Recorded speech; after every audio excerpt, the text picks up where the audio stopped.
Thank you, Ravi. So, officers, good evening. Introduction हो गया. I am Arun Tripathi. See, यहाँ बिल्कुल शुरू से शुरू करते हैं. आप सब यहाँ हैं. The ultimate purpose is your overall selection. तो मैं कुछ बात करूं, आप कुछ बात करें, उसके पहले एक चीज बहुत क्लियर होनी चाहिए कि आपके दिमाग में क्या मैप है कि how you are going to refine your dreams.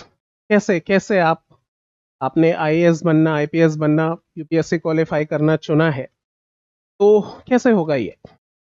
आपकी क्या प्लानिंग है? Any of you please. सबसे पहले तो आप ऑफिसर लोग हैं, आप लोग. Yes, how, what is your planning? मतलब एक तो कोचिंग ज्वाइन कर ली, ये तो ठीक है, ये तो अच्छा किया. इसके अलावा यदि इसीलिए तो आए हैं, ये सब आप बताओ, है ना? ठीक. Yes, how you are going to refine your dreams?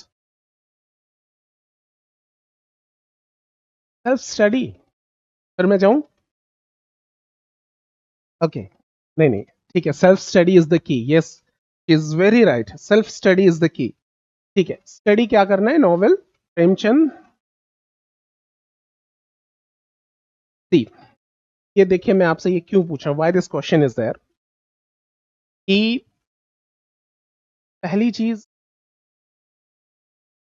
Have to understand कि व्हाट यूपीएससी डिमांड्स, और अकॉर्डिंग ही हम अपने सिलेबस, अपने सारी स्टडी को फिर प्लान करते हैं. This is called strategy.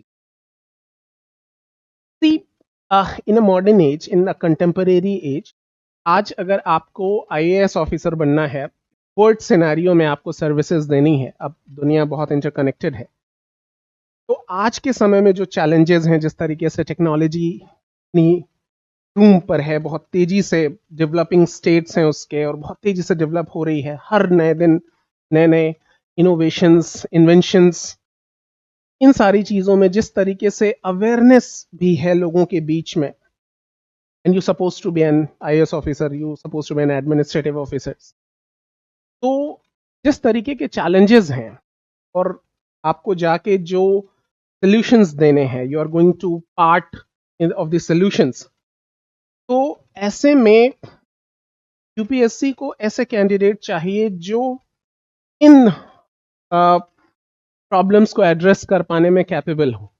कैसे पता चलेगा यूपीएससी को आप वही हैं जिसको वो ढूंढ रही है? कैसे पता चलेगा? तो पहली चीज ये कि क्या चाहिए ऑफिसर में, क्या चाहिए? सबसे पहली चीज तो चाहिए कि आज जो सिनेरियो है, you live in a age of information, you are surrounded by the information. जहां कुछ होता है और विद इन मिनट आपके पास मैसेजेस आ जाते हैं दुनिया में कहीं भी. तो सुबह भूकंप आया, पता चला आपको, ठीक है, सब पता चल गया होगा, कहाँ सेंटर है, कहाँ कितनी देर के, सब सब पता, सारी डिटेल. तो चारों तरफ इंफॉर्मेशन है. इंफॉर्मेशन जब आपके पास होती है, तो एक बड़ा चैलेंज क्या होता है, सीजन मेकिंग बहुत टफ हो जाता है. ठीक है, जैसे अभी आप एक, अब अगर किसी ने एडमिशन नहीं लिया होगा, तो अभी आपका numbers of options you have. ठीक है, यहाँ लें, वहाँ लें, कहाँ लें, कैसे लें, ये किताब या वो किताब, ये मैगजीन या वो मैगजीन, सब छोड़िए. ये वो बगल वाला समोसा अच्छा देता है कि उसके आगे वाला अच्छा देता है ना, चाय किसके यहाँ पिए, हर जगह you have to take decision. तो डिसीजंस लेने हैं, कंफ्यूजन क्यों है? अब नंबर ऑफ ऑप्शन. अगर यहाँ इस दिल्ली में एक ही कोचिंग होती, द कोर, तो आपको प्रॉब्लम होती? नहीं है ना, तो फिर डिसीजन लेना आसान. तो जब आपके सामने ऑप्शंस बहुत होते हैं, फिर आपके पास राइट डिसीजन आप लेते हैं या नहीं, ये बहुत इंपॉर्टेंट चीज है. आप सोचिए, जब हमारी आपकी डेली लाइफ में इसकी इतनी इंपॉर्टेंस है, ऑफिसर की लाइफ में तो रोजाना इंपॉर्टेंट चीजों पे उसको डिसीजन लेना है, रोजाना. Numbers of options are there, numbers of option लेगा वो. कौन सी चीज होगी जो उसको डिसीजंस लेने में मदद करती है? तो एक ऐसा कैंडिडेट जो ऑप्शंस के बीच में सही डिसीजंस ले पाता हो, ये तभी हो सकता है जब एक तो आपके पास सारी इंफॉर्मेशन हो, केवल इंफॉर्मेशन से बात नहीं बनेगी, you should have the understanding of the information as well. आपके पास उन सारी इंफॉर्मेशन की अंडरस्टैंडिंग भी होनी चाहिए कि है तो क्या है, क्यों है, कैसे है।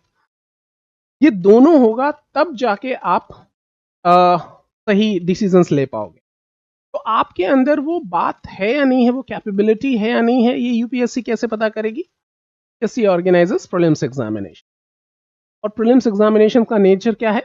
आपके सामने क्वेश्चन है और उसके 4 ऑप्शंस हैं। You have to find out the right one, the correct one. ठीक है, ऑप्शंस हैं, उसी में से गिवन आंसर भी दिया है, ये क्वेश्चन है और ये these are the answer, find out which one is the correct. अच्छा, अभी पहले क्वेश्चंस कैसे आते थे प्रीलिम्स में? कि क्वेश्चंस आते थे कि this is the question, these are the option, find which one is the correct. अभी भी क्वेश्चंस ऐसे ही आते हैं, लेकिन अभी चैलेंजेस क्या है कि ऑप्शंस कई बार बहुत क्लोज होते हैं। ठीक है, अब ये बड़ा जो tiny differences you have to find, बड़ा बारीक सा डिफरेंस है, आपको फाइंड करना है। कई बार तो चारों ही ऑप्शन सही होते हैं, you have to find out the most appropriate options, which one, तो which one is the most appropriate answer. ऐसे में इसका मतलब क्या है कि एकदम आपकी जो इंफॉर्मेशन है उसमें कॉन्क्रीट अंडरस्टैंडिंग है या नहीं है, और उसमें कहीं कोई कंफ्यूजन तो नहीं है। ऐसा तो इंफॉर्मेशन है लेकिन कंफ्यूज्ड है, ये चेक करना है, और यूपीएससी उसको प्रीलिम्स ऑर्गेनाइज करके चेक कर लेती है। और मजे की बात क्या है, यूपीएससी इस बात को कोई बहुत वैल्यू नहीं देती। ऐसा नहीं है कि आपके अंदर ये एबिलिटी है तो आप बहुत काबिल हैं, ये तो वो एक पैरामीटर सेट करती है कि ये तो फर्स्ट स्टेज है, ये तो आना ही चाहिए। अब जब आप ये क्वालिफाई कर लेते हैं, अब आप कैपेबल होते हैं टू गिव एग्जाम्स। अब आप एग्जाम में इंटर कर रहे हैं असल में। ठीक है, यहां प्रीलिम्स देके केवल आप यूपीएससी को ये बता रहे होते हैं कि you have capability to give exams, to give test. ठीक है, तो पहली चीज, और आप देखिए प्रीलिम्स के मार्क्स नहीं जोड़ते, वो केवल क्वालिफाइंग पेपर है। ठीक है, अकॉर्डिंगली आपको स्ट्रैटेजी भी तैयार करनी, हम बहुत डिटेल में बात करेंगे आने वाली सारी क्लासेस में, इन सब चीजों पे हम लगातार बात करते रहेंगे। अभी यह है कि आप फ्रेम समझ लीजिए कि असल में आपको कैसे करना है, क्लासेस कैसे आपकी मदद करेगी, आपको सेल्फ स्टडी कैसे करना है, वो अलाइन करने में ये बातें आपको मदद करेगी। देन जब आपने प्रीलिम्स क्वालिफाई कर लिया, तो आपने यूपीएससी को ये तो बता दिया कि हाँ ठीक है, आपके पास अगर ऑप्शंस हो, you are capable to take right decision. अब कैसे इस पे सेटिस्फाई नहीं होती, कहती है कि ये जो कैंडिडेट है जिसने जिसके पास अवेलेबल ऑप्शंस में से ये पिक करने में कैपेबल है विच वन इज द राइट, क्या उसके पास इन इंफॉर्मेशन की डिटेल्ड अंडरस्टैंडिंग भी है? डिटेल अंडरस्टैंडिंग मतलब, जैसे आप प्रीलिम्स में पढ़ लेते हैं इंडिया गॉट फ्रीडम इन 1947, मीन्स आपसे एक्सपेक्ट करता है कि why in 1947, why not in 40s, why not in 50s, 57 में ऐसा क्या हो गया कि हमको आजादी मिल गई। बट इट डिमांड्स अंडरस्टैंडिंग, उस डेट का सिग्निफिकेंस क्या है, क्या आप सिनेरियो कंप्लीटली समझ पा रहे हैं? आप समझ पाएंगे तो उस वक्त ली गई सारी पॉलिसीज को समझना शुरू कर देंगे, और यहीं से आपको समझ में आ जाता है इंटरलिंक्स बिटवीन दी सब्जेक्ट्स, तो आपको यूपीएससी में बहुत मदद करनी है। हम अभी पॉलिटी पढ़ाएंगे, आप हिस्ट्री पढ़ेंगे, अभी आगे क्लासेस नहीं हुई शायद, अभी आगे होंगी। आप देखेंगे कि सारी नेशनल मूवमेंट असल में क्या था, जिसको हम डिमांड ऑफ द फ्रीडम कह रहे थे, वो क्या था? Demand of the constitution, and demand of the constitution but is nothing but the demand of the freedom. Interlink है, बात करेंगे इसके बारे में भी। ये बड़ा इंटरव्यू, जितनी अच्छी आपकी अंडरस्टैंडिंग होती है, आप सारी चीजें क्रिस्टल क्लियर होनी शुरू हो जाती, और फिर उस पर आपको डिसीजन लेना बड़ा आसान हो जाता है, फिर आप उसको डिटेल में समझना शुरू कर देते हैं।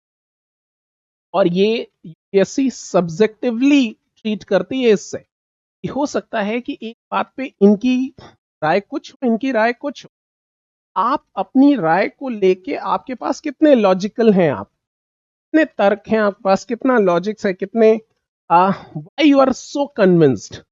अगर आप को भी कन्विंस कर पाने की पोजीशन में है, बस ये पोजीशन आपके अंदर होनी चाहिए। कि आज जिस तरीके का सिनेरियो है, आप देखिए कोई भी चारों तरफ, यहाँ मुखर्जी नगर है, मुखर्जी नगर पूरे आसपास के 5-7 किलोमीटर की इकोनॉमी रन करती है, लेकिन पिछले 1-2 साल से डिस्टर्ब है। कौन कौन से स्टेक होल्डर्स हैं जो यहाँ परेशान है, ठीक है, और इसका नुकसान किसको है, लॉन्ग टर्म में किसको है, शॉर्ट टर्म में किसको है, आप समझ पा रहे हैं? तो जब आप सोल्यूशन की बात कभी करेंगे, आप देखेंगे जब तक आप डिस्टर्बेंस नहीं समझेंगे तो सोल्यूशन कैसे समझेंगे, ठीक है। और ये वन नाइट चेंज तो हुआ नहीं, ये लगातार धीरे धीरे धीरे धीरे और एक बार हो गया। तो आपको ऐसे सिनेरियो में, आप मान लीजिए इस एरिया के अगर एडमिनिस्ट्रेटिव ऑफिसर हैं, तो आप इस सिनेरियो को कैसे डील करेंगे, कैसे यहाँ आप लोगों से, अलग अलग स्टेक होल्डर से आप मिलेंगे, सभी सिटीजन ऑफ इंडिया है, आप कैसे उनकी हेल्प करेंगे, आपकी यही रिस्पॉन्सिबिलिटी होगी। इसका मतलब you have to ensure the understanding about the topics, और ये सब्जेक्टिव होता है। यूपीएससी इस बात को समझती है और आपका मेंस पेपर ऑर्गेनाइज करती है। मेंस पेपर भी इतने ब्यूटीफुली डिजाइन है कि आप आईएएस ऑफिसर या एडमिनिस्ट्रेटिव ऑफिसर कहाँ होना चाह रहे हो, पाकिस्तान में, चाइना में, इन इंडिया में होना चाह रहे हो, are you aware with the cultural progress of this country, क्या क्या कल्चरल प्रोग्रेस रहा है, क्या हिस्टोरिकल डेवलपमेंट्स रहे हैं, यहाँ की सोसाइटी कैसी है, जोग्राफिकल कंडीशंस क्या हैं, आर यू अवेयर विद और नॉट। ये बातें आज सबके लिए जरूरी है।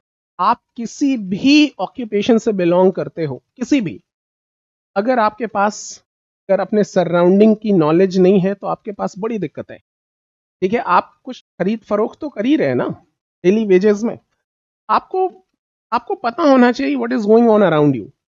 आपके लिए ज्यादा इंपॉर्टेंट इसलिए हो जाता है because you suppose to be a part of this system, you are going to participate in decision making.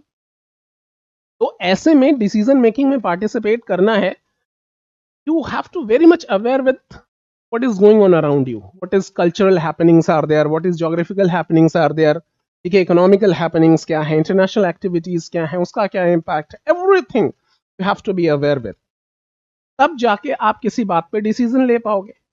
इस बात को चेक करने के लिए कि आपके अंदर ये कैपेबिलिटी है कि नहीं, इस लेवल का अवेयरनेस और अंडरस्टैंडिंग है कि नहीं, तो ऐसे में ये जो सारी चीजें हैं ये चेक करने के लिए तो मेंस ऑर्गेनाइज करते हैं।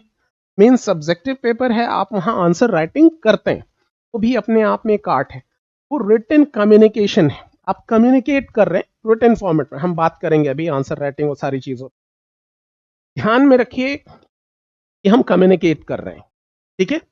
कम्युनिकेशन वर्ड बहुत इंपॉर्टेंट है, हम समझेंगे अभी किसी क्या इंपॉर्टेंस है। आपको एग्जामिनर के साथ कम्युनिकेट करना है, आपको बताना है कि भाई मेरी ये समझ है, इस अगर ये सिनेरियो है, ये प्रॉब्लम है, आई हैव दिस अंडरस्टैंडिंग, और उसके क्या लॉजिक्स हैं। ये आपने जितना बेहतर कम्युनिकेट कर पाए। अच्छा, एक चीज और, यहां मेंस में आंसर्स सही या गलत नहीं होते। तो मेंस दे रहा है, शायद ही कोई स्टूडेंट हो जो गलत आंसर लिखेगा, ठीक है, सही लिखते हैं ऑलमोस्ट लोग जो लिखते हैं, वहां अच्छा और अच्छा आंसर होता है, ठीक है। यानी आपका कम्युनिकेशन, इनका भी अच्छा है, इनका भी अच्छा है, लेकिन इनका आंसर इनके आंसर से थोड़ा बेटर है। तो तमाम सारे पॉइंट्स होते हैं, लैंग्वेज हो सकती है, लॉजिक्स हो सकते हैं, हम बात करेंगे। इस बात को चेक करती है और उसके बाद इसको वो वैल्यू करती है, यूपीएससी वैल्यू करती है, उसके मार्क्स मिलते हैं आपको।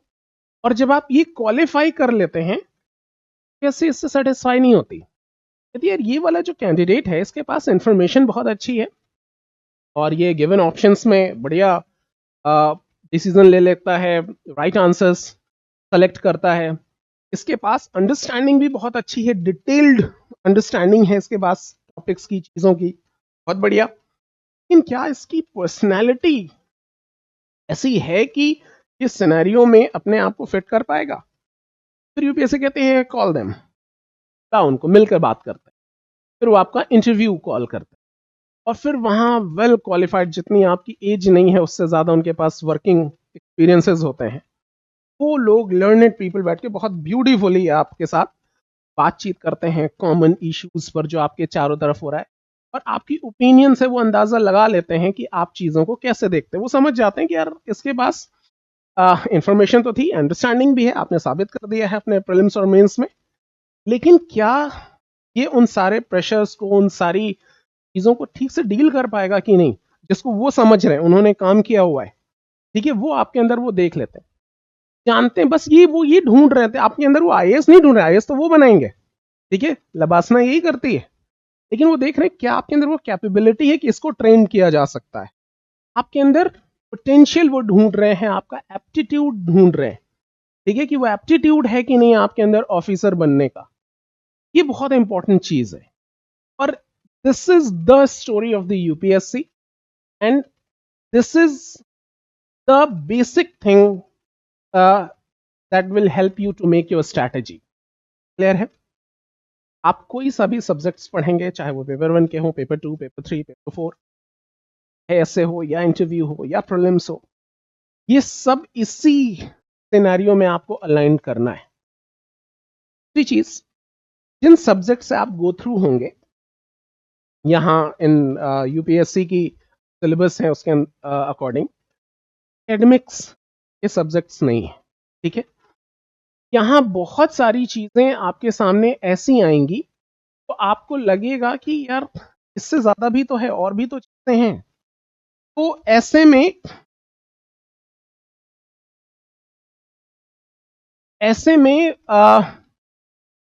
क्या कहते हैं, हम वो चीजें कैसे छोड़ रहे हैं, क्या कर रहे हैं, सब्जेक्ट कैसे देख रहे हैं।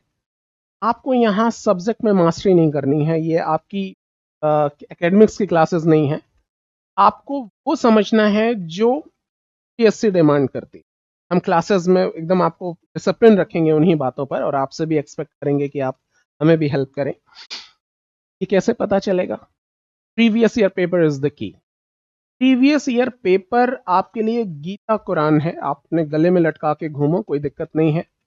ये वो बुक है जो आपके स्टडी टेबल पे हमेशा होनी चाहिए, वो हटनी नहीं चाहिए वहां से। रोज आना आपको पढ़ना है, हम भी पढ़ते हैं, हम भी पढ़ते हैं आपके प्रीवियस ईयर पेपर्स को, और जितनी बार पलटते हैं उतनी बार कई नई नई चीजें समझ में आती है। अच्छा, ये स्ट्रैटेजी, ये एंगल है, ठीक है, इन किताब में से ये चीजें जरूरी हो जाती हैं, ये न्यूज हमारे लिए है नहीं है, क्या है, प्रीवियस ईयर पेपर हमको बताता है। तो previous year paper is important. Why it is important? First, you become aware with the language of the question paper, ठीक है, कि क्वेश्चन पेपर कैसे पूछे जाते हैं, व्हाट आर द एरियाज, वो एरियाज कौन से हैं, क्या पढ़ना है क्या नहीं पढ़ना है, इन सारी चीजों से आप अवेयर हो जाते हैं। Previous year paper is the की। और मैं आपको बताऊं, अगर आपने सभी सब्जेक्ट्स के प्रीवियस ईयर पेपर तैयार कर लिए, you are almost there, almost there, believe me.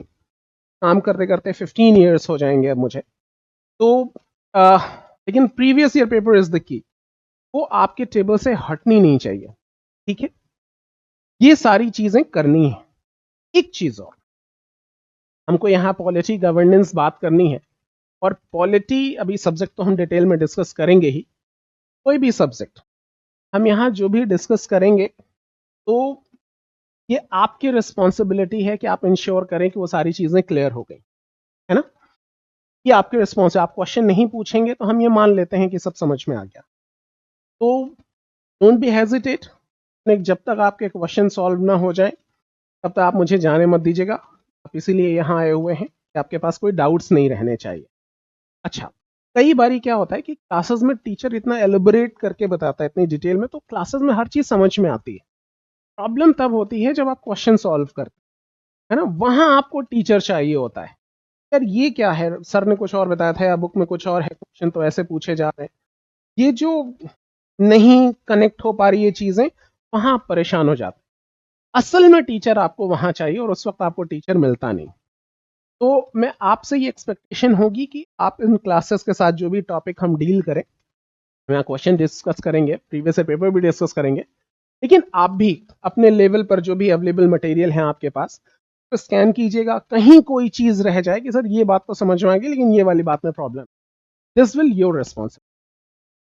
UPSC, यकीन मानिए, बहुत ज्यादा नहीं पढ़ना होता है, नहीं पढ़ना होता है, यकीन मानिए।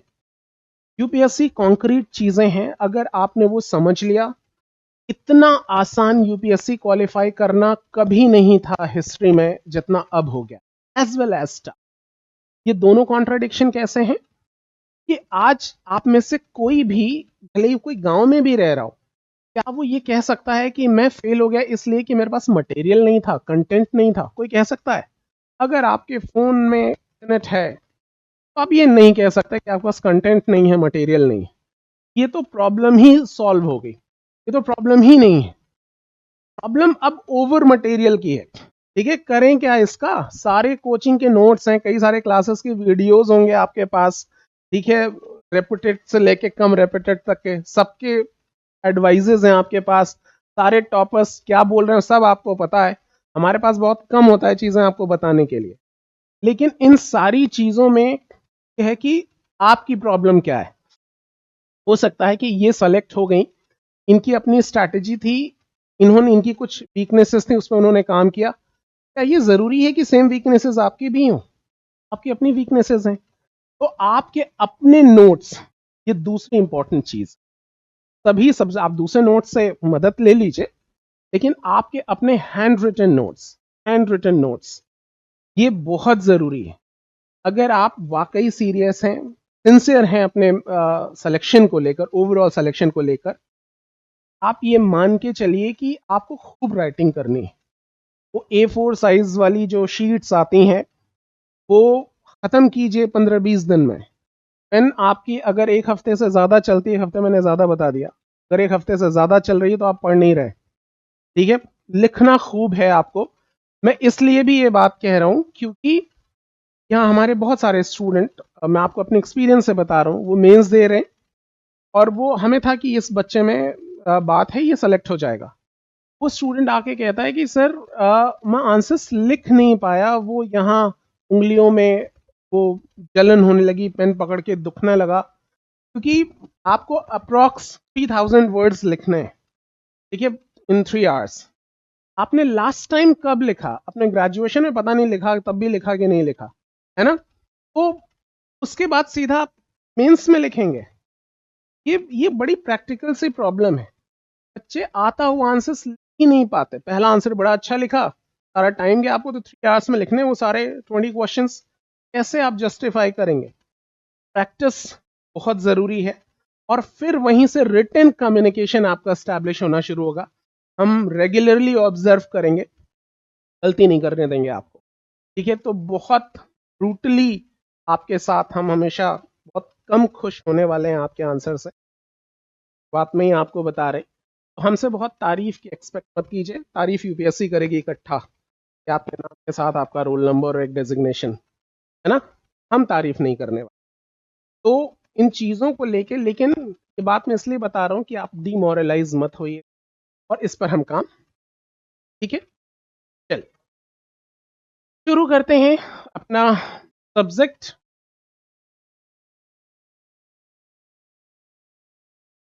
सबसे पहले polity. Is this polity? How it is different from politics? What is the difference between polity and politics? Anybody?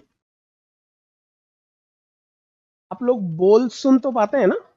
हाँ, ठीक है, ठीक।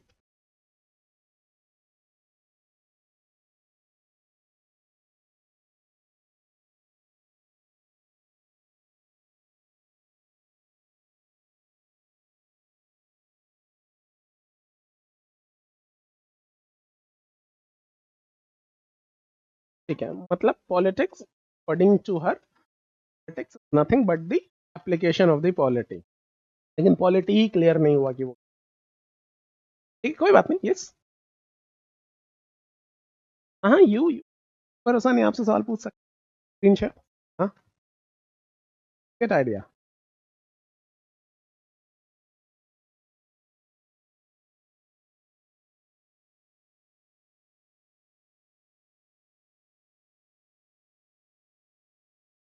स्टेट या कंट्री को आ सकते हैं।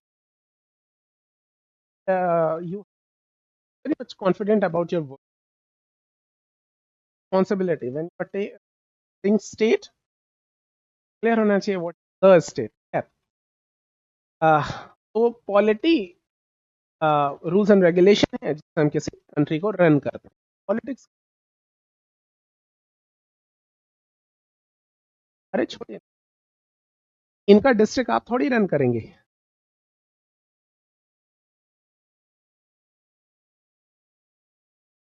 The bloody politics, sorry, governance क्या है? ये सारे क्वेश्चंस इसलिए नहीं होंगे, अभी आगे आने वाले, आज पहली क्लास है और मैं आपको आज ही प्रॉमिस करता हूं, मैं आखिरी क्लास तक मैं आपसे एक भी टफ क्वेश्चन नहीं पूछने, आई प्रॉमिस। मासूम से सवाल होंगे सारे, है ना? और इस क्वेश्चंस आपकी नॉलेज चेक करने के लिए नहीं, मुझे पता है आपको नहीं पता, तभी तो आप यहाँ बैठे हुए हैं। ये क्वेश्चंस केवल आपकी लिमिटेशंस हाईलाइट करने के लिए, आपकी नज़र में ये आपको जो लगता है कि हम जानते हैं, असल में आप चेक जानते हैं कि नहीं, आप उसको एक्सप्रेस नहीं कर पा रहे, बोल के नहीं कर पा रहे, लिख के कैसे करेंगे? ठीक है, एक तो इसलिए, और फिर हम फ्रेम क्लियर कर पाएंगे कि हमको क्या बात करनी है, नहीं करनी।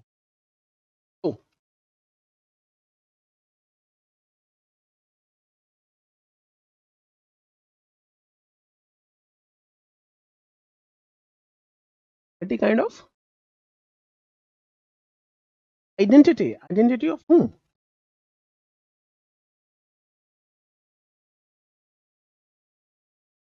Have to take responsibility. Polity है, पॉलिसी, अच्छा, policies are polity, okay.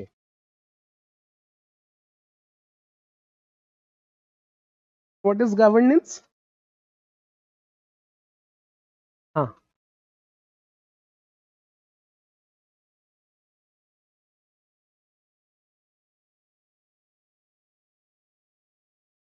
Graphical और डेमोग्राफिक, ठीक है, जोग्राफिक।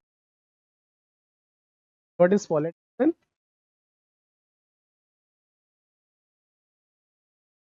फिर हमारे प्यारे मोदी जी क्या कर रहे हैं? ये बस प्यारे मत कहिए, कैमरा लगा है, मैं प्यारे के अलावा कुछ नहीं कह सकता।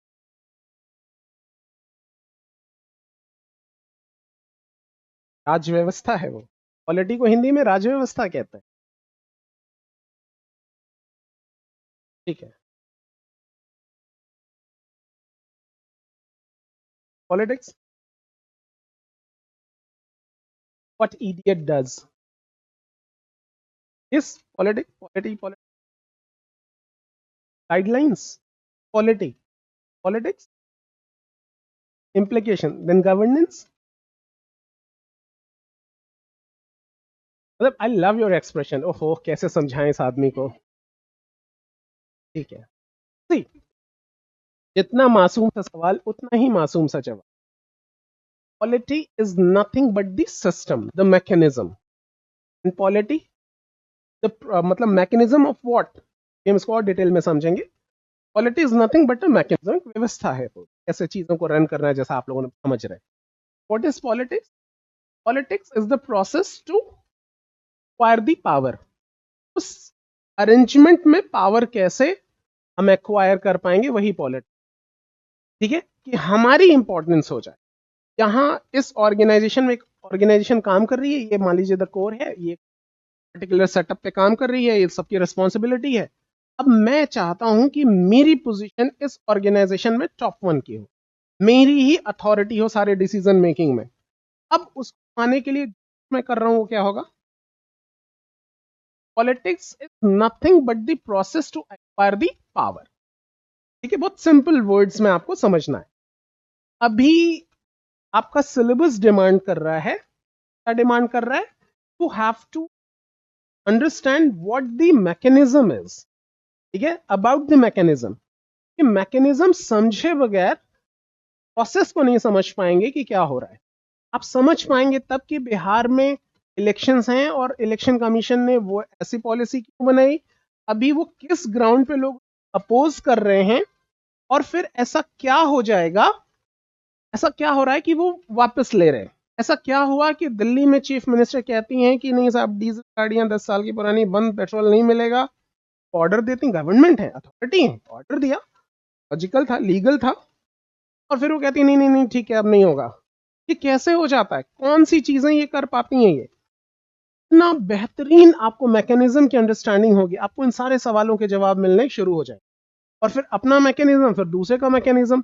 आप समझ पाएंगे कि हमारे और पाकिस्तान के बीच में दुश्मनी क्यों है, या दोस्ती हो सकती है कि नहीं हो सकती, तो बहुत समझने में, ठीक है।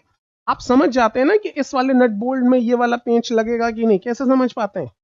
इसकी भी साइज ऐसी, इसकी भी साइज ऐसी लग सकता है ना, ये दूसरे मशीनरी का है, लेकिन लग सकता है क्यों, सिमिलर डिजाइन है, इसी कहते हैं अंडरस्टैंडिंग ऑफ मैकेनिज्म। तो what is polity, forget the technical definition what political science says. Polity is nothing but a mechanism. What this mechanism does, talks about the development of their citizens. ठीक है, ये mechanism करता क्या है, what is the need of this mechanism, this is there only to ensure the development of the citizen.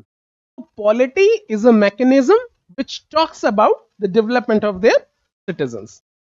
और कोई काम ही नहीं है इसका, आप फर्स्ट चैप्टर से लेके लास्ट चैप्टर तक अल्टीमेट चीज क्या पढ़ेंगे, how the development of citizens will ensure.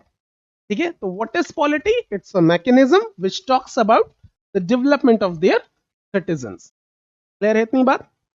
Okay, then polity ये कैसे करती, is the tool of the polity to do that, to execute it. क्या तरीका है पॉलिटी के पास, is the tool of the polity ensure to implement the development of the citizen of their country। चाहने की बात तो पर करिए मत, यहीं अभी पूछे कौन क्या चाहता है, पर मुझे इंद्र होना पड़ेगा पूरा करने के लिए, नहीं? Yes is right.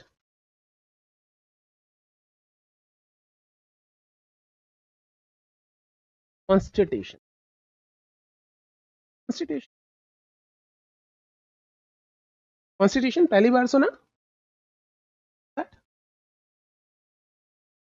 set of documents, set of laws and rules लोगों के द्वारा एक्सेप्ट, जैसे हमें मंदिर चप्पल उतार के जाना चाहिए, नहीं एक्सेप्टेबल नहीं है ना। डेवलपमेंट क्या क्या मांग लेते हैं वहां जाके, नहीं?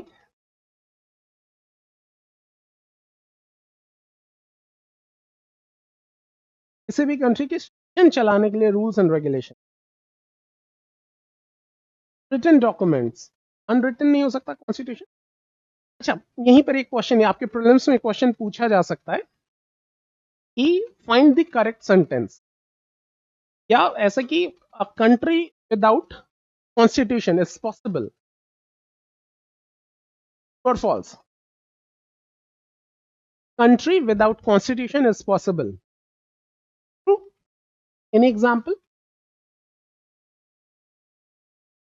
any example? नॉर्थ कोरिया, हाँ भी है कॉन्स्टिट्यूशन, आप जा नहीं पाए इसलिए पता नहीं चल रहा आप।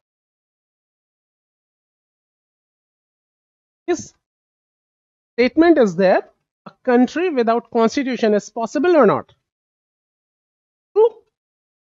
Not possible?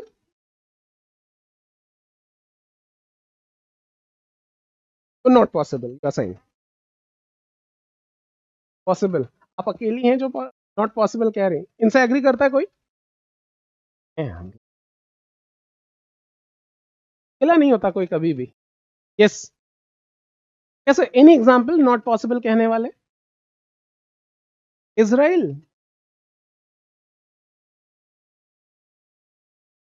एटलीस्ट न्यूज़पेपर अगर आप पढ़ते फिर बताइए उनकी पार्लियामेंट करती क्या है, कैसे रन होता है, कैसे है, वहां भी है कॉन्स्टिट्यूशन। यस, इतने सारे लोग नॉट पॉसिबल कह रहे थे, एनी एग्जांपल?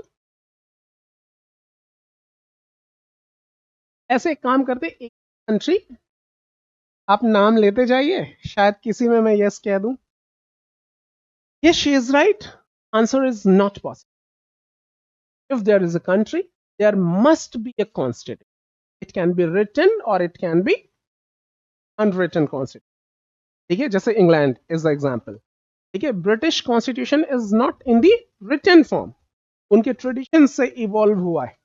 ठीक है, but there is a constitution, cannot say कि there is no constitution. If there is a country there must be a constitution, a country, तो व्हाट? ठीक है, अभी उसके बारे में बात, पहला ऑप्शन क्या है, country without constitution is possible और not? Not possible. If there is a country there must be a constitution, हो सकता है वो अपनी किसी रिलीजियस बुक को कंसीडर करते हो, है ना, वो religious book is considered as a constitution for that country. Clear है? तो फिर से come back to our story. What is polity? Polity is nothing but a mechanism which talks about the development of their citizens, and the tool of this mechanism is nothing but the constitution. What is constitution? Constitution is nothing but a set of instructions. ठीक है, बहुत simple, अभी technical definitions में नहीं जा रहे हैं हम। This constitution is a set of instructions. जैसे आप कोई मशीन खरीदते हैं तो मशीन के साथ एक मैनुअल मिलता है। What is that users manual? Set of instructions. ठीक है, और सेट ऑफ उस यूजर्स मैनुअल में लिखे हुए इंस्ट्रक्शंस को अगर ठीक से फॉलो किया जाए तो मशीनरी अपना परफॉर्मेंस देती है। Is why users manual is there. ठीक है, तो similarly polity is a mechanism which talks about the development of their citizens. कैसे होगा? There is a set of instruction that is called constitution. It is nothing but the set of instructions. बस करता क्या constitution? ये constitution क्या करता है?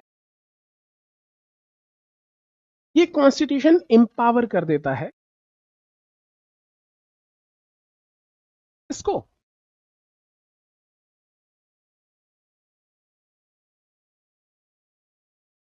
Citizens को एम्पावर कर देता है। कैसे? By giving them fundamental right. Will discuss in detail. तो what constitution does? It gives the fundamental rights to citizens. And this fundamental right is there to empower the citizens. कैसे? अभी fundamental right discuss करेंगे और clear होगा। तो असल में what constitution does? It empowers the citizens by giving them fundamental right. एक minute के लिए यहाँ कहानी रोकते हैं। इस बात को डिटेल में समझने के लिए मेरे ख्याल से आपने सोसाइटी पे, ठीक है, society, tell me one thing, why we need society? We need society. हाँ, तो किराया भी ज्यादा लगता है। This is important.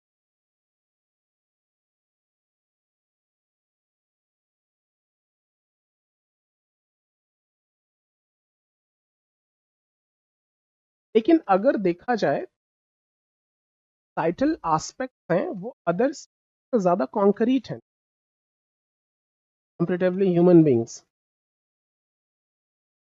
भी कंपैरेटिवली उनके पास ज्यादा नहीं।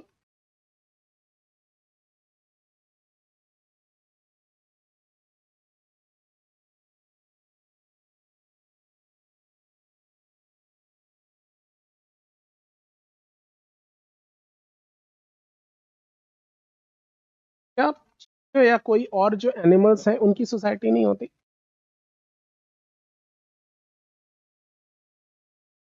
कौवे की नहीं होती? उनकी भी होती।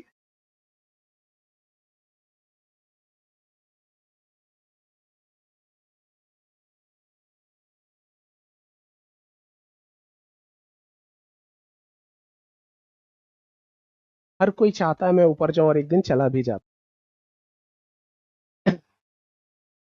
Yes, he is right. Every individual wants to grow.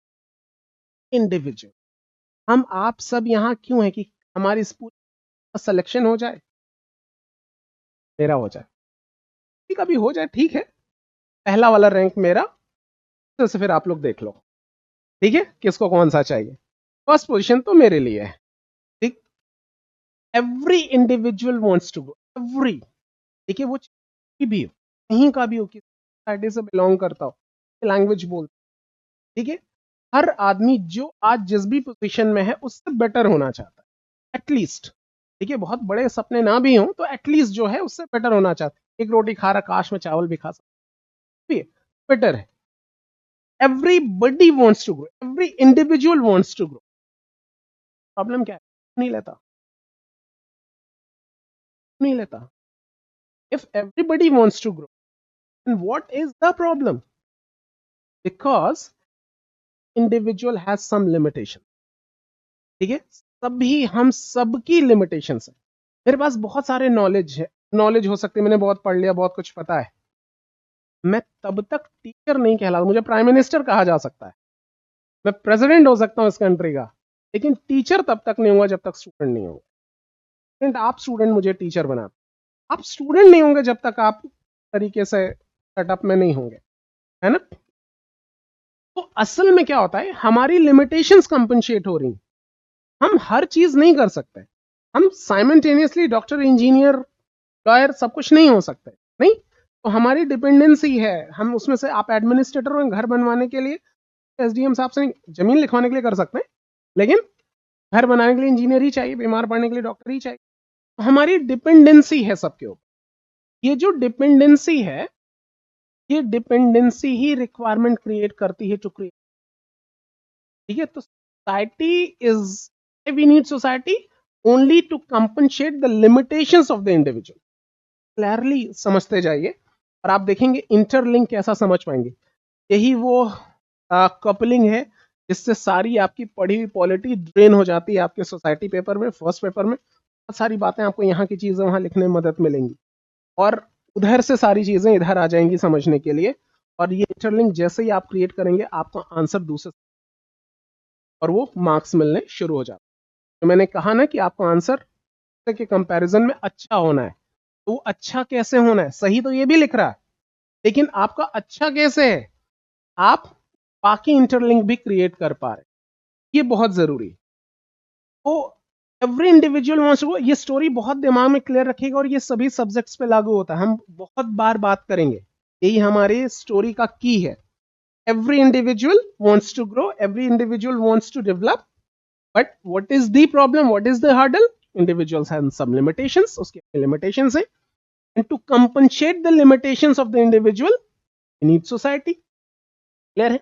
अच्छा, अब ये जो सोसाइटी बन गई, क्या है, ग्रुप ऑफ इंडिविजुअल, ठीक है, कि भाई तुम्हारी जरूरतें हम, हमारी जरूरतें तुम, सब मिलके काम करें और कलेक्टिवली ग्रो करें, जैसा आप कह रहे थे, ठीक है। हम सब ग्रो कर रहे हैं, सच में ऐसा हो रहा है। मैं ब्राह्मण, सारी बातें, मैं अमीर तुम गरीब, lots of differences are there। यहां कोई ताकतवर है, कमजोर, इकोनॉमिकली चाहिए। तो अब जो ताकतवर है, जो पावरफुल है, वो डोमिनेंस क्रिएट कर रहा है।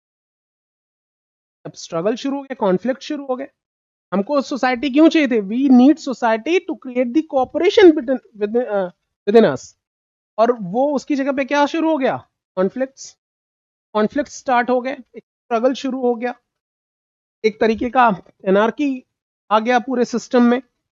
अब यहां जो डोमिनेंस क्रिएट हो रहा है, अब क्या करें, अब तो जो एक्सप्लॉइटेड है, से पूछिए कि what is the significance of the society, कहेगा गो टू हेल, ठीक है। तो सोसाइटी क्या करना, सोसाइटी की वजह से वो प्रॉब्लम में है। तो सारी प्रॉब्लम क्यों है, क्योंकि is a part of the society, society से बाहर निकालो, ही विल बी हैप्पी।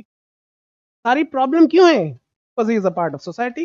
वो दलित कब तक है, जब तक कम्युनिटी में है, बाहर निकल गया, कौन है दलित, कौन है अमीर गरीब, समझ पा रहे हैं। तो इन कॉन्फ्लिक्ट्स को दूर करने के लिए एक अल्टीमेट पावर चाहिए, वो एक तरीके से इनके बीच में इक्वालिटी मेंटेन करे। और इसी सोसाइटी में, इसी पावर को का नाम है, उसी को हम कहते हैं साइंस की लैंग्वेज में स्टेट। हम और डिस्कस करेंगे अभी। स्टेट जो पहला एस्पेक्ट आपको क्या समझना है, what is the state, state is nothing but the power, ठीक है। अभी इसका पॉलिटिकल एस्पेक्ट भी समझेंगे, कॉन्स्टिट्यूशनल एस्पेक्ट भी समझेंगे, टेक्निकल डेफिनेशंस भी समझेंगे। फिलहाल समझने के लिए आपको चाहिए स्टेट।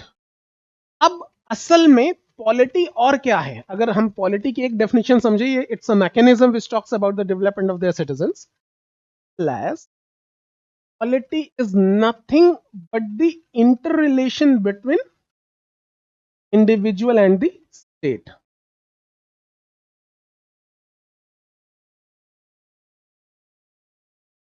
एक इंडिविजुअल और एक स्टेट के बीच में एक जो रिलेशन है, भी ये पॉलिटी का काम करे, असल में मैकेनिज्म ही है वो भी। है ना, वो कैसे बनता है।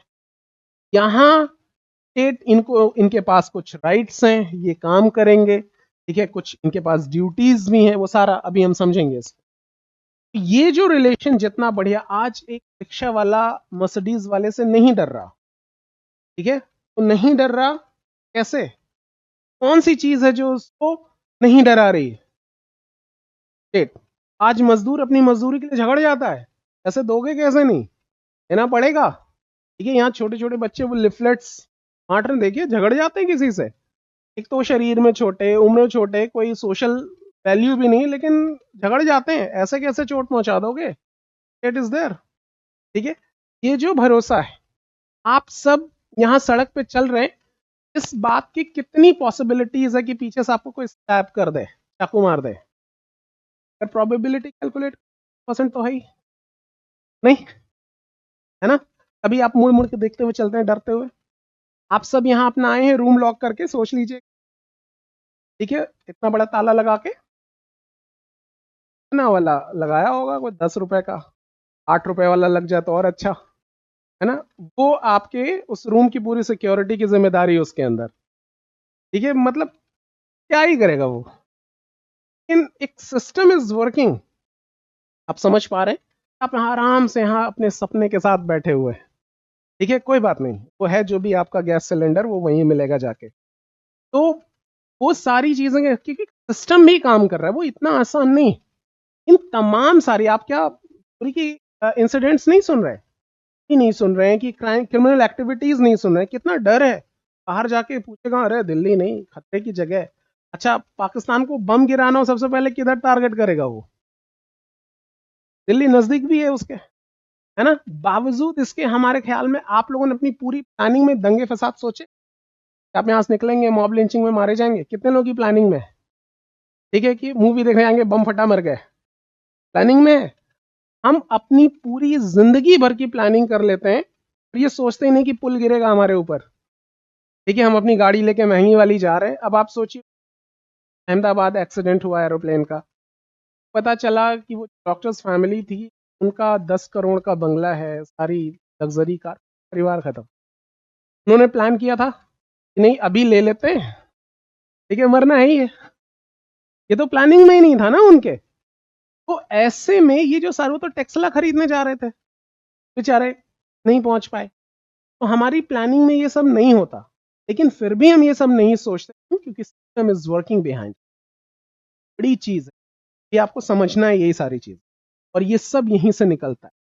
आप समझ रहे हैं ना, आपकी रिस्पॉन्सिबिलिटी कितनी बढ़ने वाली है, इतने मजे करने हैं। नौकरी मिलने के बाद ये सब बिकम अ पार्ट। तो why we need society, society is there to compensate the limitations of the individual, please try to understand। और आप देखिए इतनी सी बात जानने के बाद आप क्या क्या चीजें समझ सकते हैं। अगर आपको इंटरकास्ट मैरिजेस इंप्रूव बढ़ाना है, या ये जो कास्टिसिज्म खत्म करना है, तमाम सारे डिफरेंसेस खत्म करने, तमाम सारे सजेशंस देते हैं। बस आप केवल एक सजेशन और ऐड कर दीजिए, इंप्रूव दी सोशल सिक्योरिटी, सिक्योरिटी बढ़ा दीजिए और आप देखिए चीजें डाइल्यूट होने लगेंगी। सबसे अच्छा एग्जांपल, आप सोसाइटी में अर्बनाइजेशन पढ़ते हैं, ठीक है, अर्बनाइजेशन के तमाम सारे बेनिफिट में एक बेनिफिट ये भी पढ़ते हैं, कंपेरेटिवली तो गांव से कंपैरिजन करें तो शहरों में कास्टिज्म उस तरीके का नहीं है।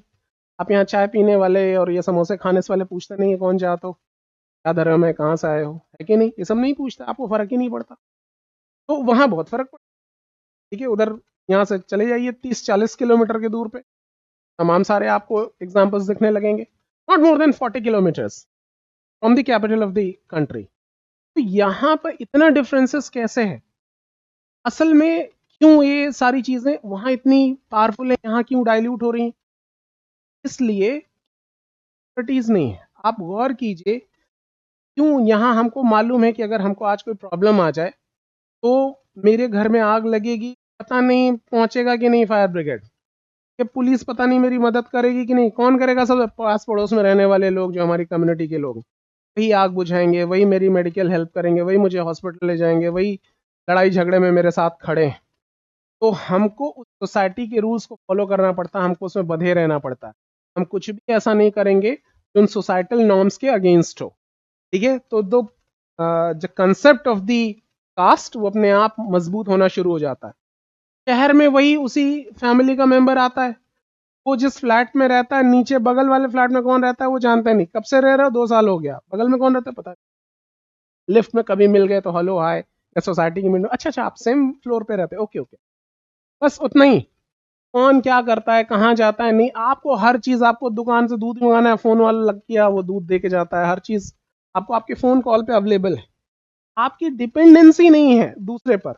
आप जितने ज्यादा इंडिपेंडेंट हैं, आपको मालूम है कि मेरी तमाम सारी प्रॉब्लम है, ये सॉल्यूशंस हैं, आप जितने ज्यादा आपकी डिपेंडेंसी कम होगी, उतना ही ज्यादा ये जो पॉइंट ऑफ डिस्क्रिमिनेशन है वो खत्म होते जाएंगे। क्यों? क्योंकि डिपेंडेंसी नहीं है, आपकी लिमिटेशंस कंपनसेट हो रही कि आपकी सिक्योरिटी के लिए अगर आप सोशल सिक्योरिटी बढ़ा दीजिए, आप चाहे कोई भी, किसी ने धमकाया, पुलिस 5 मिनट में पहुंचेगी आपकी मदद के लिए, तो पैसे लेके नहीं जाएगी, ठीक है, आपकी मदद करेगी।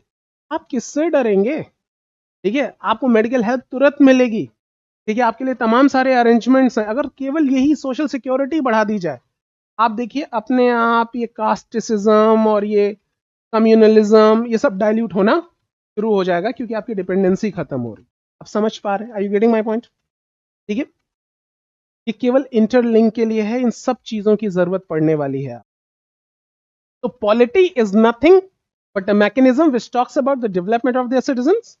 This is a interrelations with the citizen and state. इसका जो टूल है वो क्या है? Constitution. Constitution is nothing but the set of instruction. What it does, it empowers citizens by giving them fundamental right. Okay, और क्या करता है ये कॉन्स्टिट्यूशन? कॉन्स्टिट्यूशन इंस्ट्रक्शंस देता है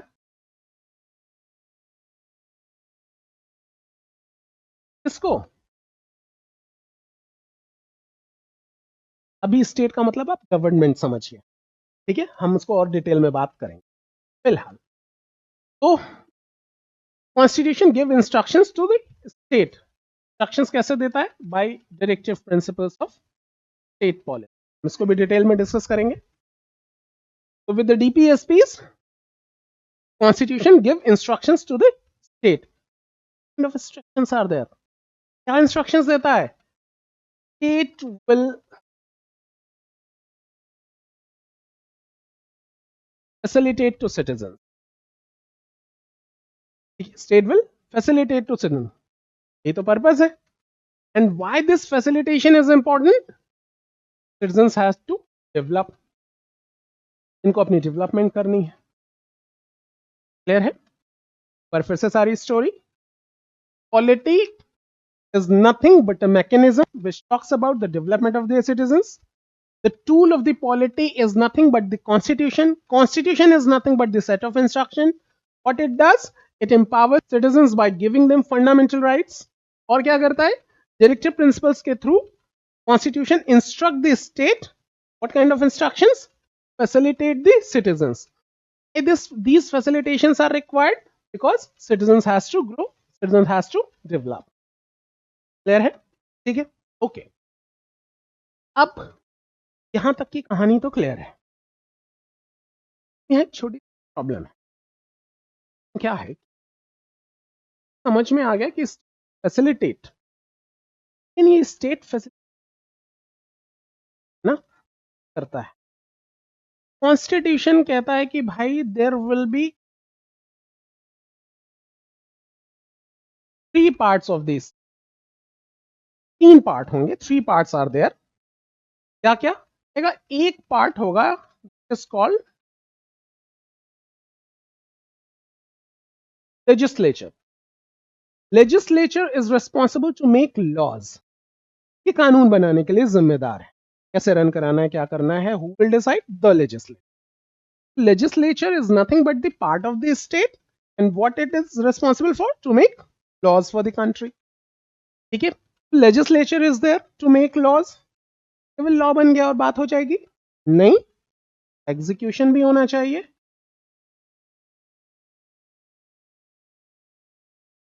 एग्जीक्यूटिव, ठीक है, executive required to execute the laws. तो लॉज लेजिस्लेशन ने बना दिया, उसको एग्जीक्यूट कौन करेगा? The executive body. और डिटेल में समझेंगे अभी। और if there is a conflicts, कोई कॉन्ट्राडिक्शंस हैं, कोई कॉन्फ्लिक्ट्स हैं, कोई विवाद है, कौन इसको रिजॉल्व करेगा? The judiciary.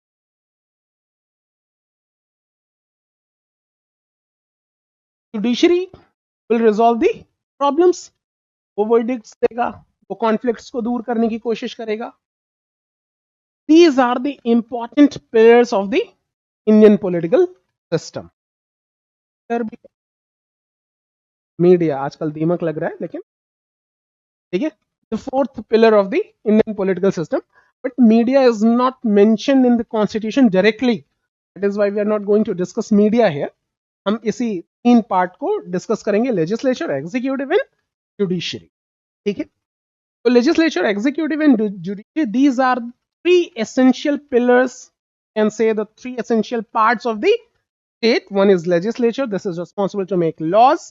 The second one is executive, to execute the laws what legislature has made, and if there is a conflict, there is a judiciary to resolve them. Clear? Okay. Acha, the beauty of our system is that these three bodies are separated via their powers. ये तीनों में अलग अलग जिसकी जो power है वो वही करेगा, कोई दूसरे काम में दखल अंदाजी नहीं करता है। Legislature is responsible to make laws, will make laws only. ठीक है, इसको एग्जीक्यूट कराने की रिस्पॉन्सिबिलिटी लेजिस्लेचर की नहीं है, वो एग्जीक्यूटिव विल डिसाइड। इसी तरीके से एग्जीक्यूटिव का काम केवल एग्जीक्यूट करना है, लॉ बनाना नहीं है, जजमेंट देना नहीं है। ठीक है, तो पुलिस डिसीजन नहीं ले सकती, आप समझेंगे एनकाउंटर ठीक है या नहीं ठीक है। ठीक है, तो आपको सिस्टम जवाब देगा कि ठीक है कि नहीं ठीक है, आपको यहाँ से मदद मिलेगी। कॉन्स्टिट्यूशन क्या कह रहा है, हम भी इसको और डीपीएसपी समझेंगे तो और क्लियर समझेंगे। Similarly judiciary is responsible to give the decisions, this is not responsible to make laws और टू एग्जीक्यूट द लॉज। ठीक है, आप देखिए, तो जब क्वेश्चन आता है कि ये उत्तर प्रदेश सरकार ने बुलडोजर चलवा दिए जो दंगाई लोग हैं, तो अब वहां किस बात को लेके कॉन्फ्लिक्ट्स है कि सरकार क्या है, एग्जीक्यूटिव बॉडी, बुलडोजर चलाना क्या है, पनिशमेंट। ठीक है, वो किसका काम था, जुडिशरी का। तो क्वेश्चन पूछा था कौन से लॉ के तहत वो चलवा दिया बुलडोजर। अच्छा, मान लीजिए दंगा किया ए ने, घर गिरवाया जो आपने, उसकी बीवी के नाम पे है। ठीक है, वो अलग सिटीजन है, उसकी गलती की सजा इसको क्यों है? ये तो मॉडर्न सोसाइटी, मॉडर्न पॉलिटी नहीं है, ये तो मिडिल एज में हम चले गए, है ना, खून का बदला खून। तो ये कहते हैं कि ये ग्राउंड है कि कॉन्स्टिट्यूशन क्या कहता है, कॉन्स्टिट्यूशन इसको कैसे कंसीडर करता है, ये एक तरीके से इनके एरियाज में इंटरविन कर रहे हैं, यहाँ प्रॉब्लम है, सिस्टम की प्रॉब्लम हो रही है, इसको ऐसे देखने की जरूरत। तो हो सकता है आप उस पार्टी के फॉलोवर हो, उनके बड़े फैन हो, कोई दिक्कत नहीं है, लेकिन कॉन्स्टिट्यूशन आपकी मदद करता है कि आपको कहना क्या है। ठीक है, ये हमेशा आपको मदद करता है। इसके ये बेनिफिट्स हुए कि सिस्टम इज इंपॉर्टेंट। एक बार सिस्टम खत्म हो गया ना, फिर सबको प्रॉब्लम होती है कलेक्टिवली। मैंने आपको अभी अभी कहा ना कि आप यहाँ तमाम सारी प्रॉब्लम्स पॉसिबल हैं के बारे में प्लान भी नहीं करते। क्यों? क्योंकि सिस्टम इज रनिंग साइमल्टेनियसली, है ना। हम यहाँ इतने फ्रीली काम कर रहे हैं, बहुत सारे मशीनरी लगी हुई हैं कि हम ऐसे बिना सोचे ना, हो सकता है यहाँ यहीं रहता था अफजल गुरु, बताइए, कि सारी प्लानिंग यहीं कर ली, आपके साथ ही चाय पीता होगा वो, आप तो नहीं रहे होंगे, लेकिन मतलब स्टूडेंट तो रही होंगे, यहीं मुखर्जी नगर से पकड़ा गया। कौन आपके बगल में कौन क्या है कैसे है, सिस्टम इज रनिंग ऑन, तमाम सारा सिस्टम काम कर रहा है। तो स्टेट ये फैसिलिटेशन कैसे देगा? By their important parts. What are the parts of the state? The legislature, the executive and the judiciary. कानून बनाएगा, दूसरा उसको लागू करेगा, और कोई प्रॉब्लम होने पे तीसरा उस पर जस्टिस करेगा। ठीक है, तीनों सेपरेटेड विद देयर पावर्स, कोई किसी के काम में कोई दखल अंदाजी नहीं करेगा, जिसका जो काम है वही काम वो करे। Story clear? ओके। लेकिन एक प्रॉब्लम और है, क्या है कि our country very big country and full of diversity. हमारा देश एक तो बहुत बड़ा है, ज्योग्राफी और of diverse language, traditions, the culture, yeah, the religion, the way of living, numbers of diversities we have in our country.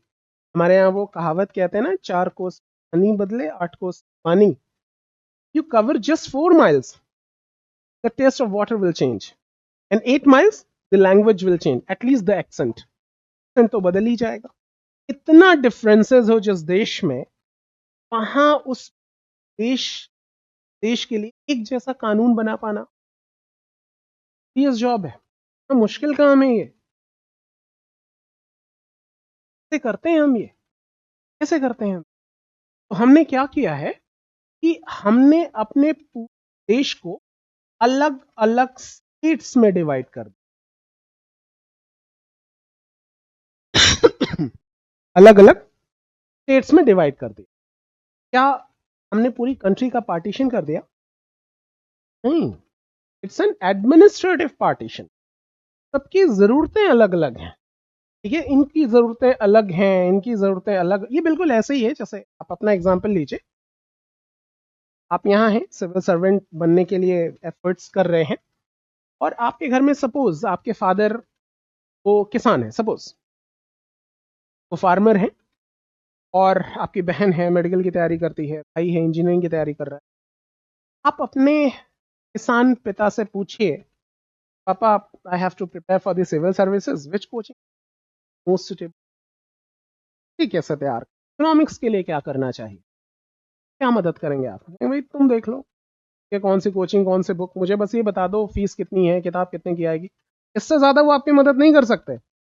आपके भाई बहन जो दूसरे स्ट्रीम की तैयारी कर रहे हैं, वो भी एक सर्टेन लेवल से ज़्यादा, वो भाई इनकी रील्स आजकल बहुत वायरल है, इनके यहाँ एडमिशन ले लो, ठीक है, ऐसा ही कुछ सजेशन दे सकते हैं वो. तो उससे ज़्यादा मदद नहीं कर सकते. आप ही को आके मार्केट में जगह जगह जाके डेमो लेके, दोस्तों से बातचीत कर, तमाम सारा रिव्यूज़ लेके, खुद ही एनालाइज करके काम करना पड़ता है. नहीं, आप ही अपने डिसीजंस ले रहे हो, और आप ठीक डिसीजंस ले रहे हो. इसी तरीके से आपके फादर वो अपने डिसीजंस ले रहे हैं, भाई बहन अपने डिसीजंस ले रहे हैं. इन तमाम डिफरेंसेस के बावजूद आप सब लोग हो कौन? Member of a single family. एक ही फैमिली के, एक ही परिवार के मेंबर्स हो. इतने डिफरेंसेस, रहते कैसे हो? कुछ है ही नहीं. आप अपने अपने डिसीजंस खुद लेते हो. जब पूरे फैमिली के बारे में डिसीजन लेना होता है, पापा डिसाइड करते हैं, और एक आपसी कोऑर्डिनेशन से पूरी फैमिली चल रही है. आप लोग ऑफिसर बन जाओ, भाई बहन डॉक्टर इंजीनियर हो जाए, पापा की खेती अच्छी होती रहे, तो लोग क्या कहेंगे कि फैमिली ग्रो कर रही है, डेवलप कर रही है. नहीं, सेम स्टोरी. यार country is full of diversity. सबकी ज़रूरतें अलग अलग हैं, ठीक है, सबके में बहुत सारे डिफरेंसेस हैं. Late them decide what is good for them. इनको डिसाइड करने दो ये क्या इनके लिए क्या अच्छा है. इसलिए हमने इसको अलग अलग स्टेट्स में डिवाइड कर दी. This division is not considered as a party country, but it is an administrative division. ये एक एडमिनिस्ट्रेटिव प्रशासनिक विभाजन है, एक एडमिनिस्ट्रेटिव डिवीजन है. क्यों this administrative division is required? Because we are country of diversity. The need of the country different from other. ठीक है, एक स्टेट का अलग है, तो let them decide what is good for them. It means अगर इस स्टेट को अगर हम बात करें, इस स्टेट की तो यूनिट्स हैं, दो लेवल हैं, यू कैन से. एक हो गया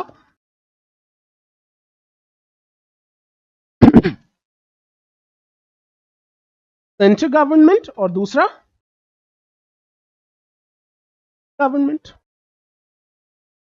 ठीक है, केंद्र सरकार जिसको आप कहते हैं सेंट्रल गवर्नमेंट, और दूसरा स्टेट गवर्नमेंट. अच्छा, इस स्टेट गवर्नमेंट के नीचे भी देखें तो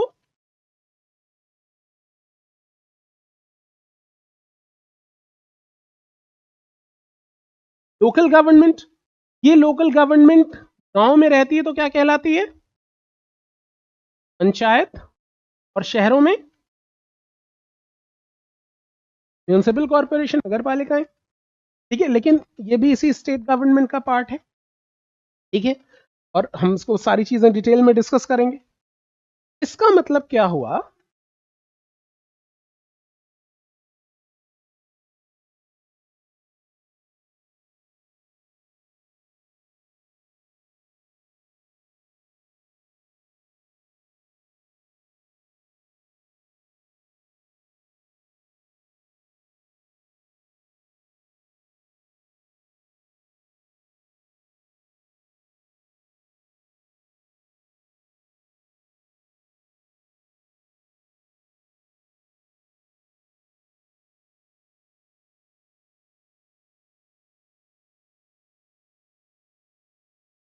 अब अगर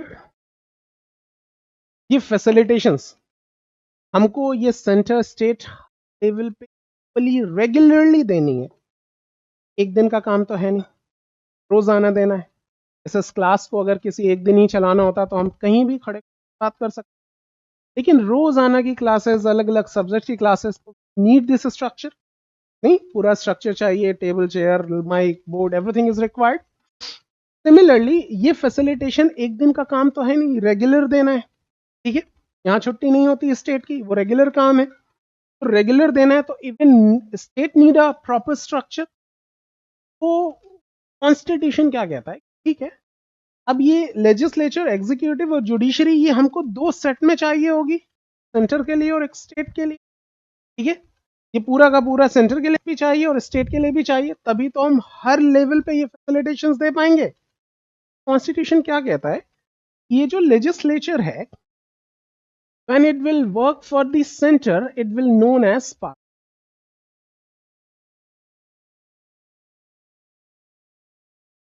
When legislature is make laws for the whole country, it will be considered as parliament. So parliament is nothing but the central legislative body. Parliament is responsible to make laws for the whole country. ठीक है, so parliament is central legislative body. When this legislature work for the state, this will be considered as the state legislature.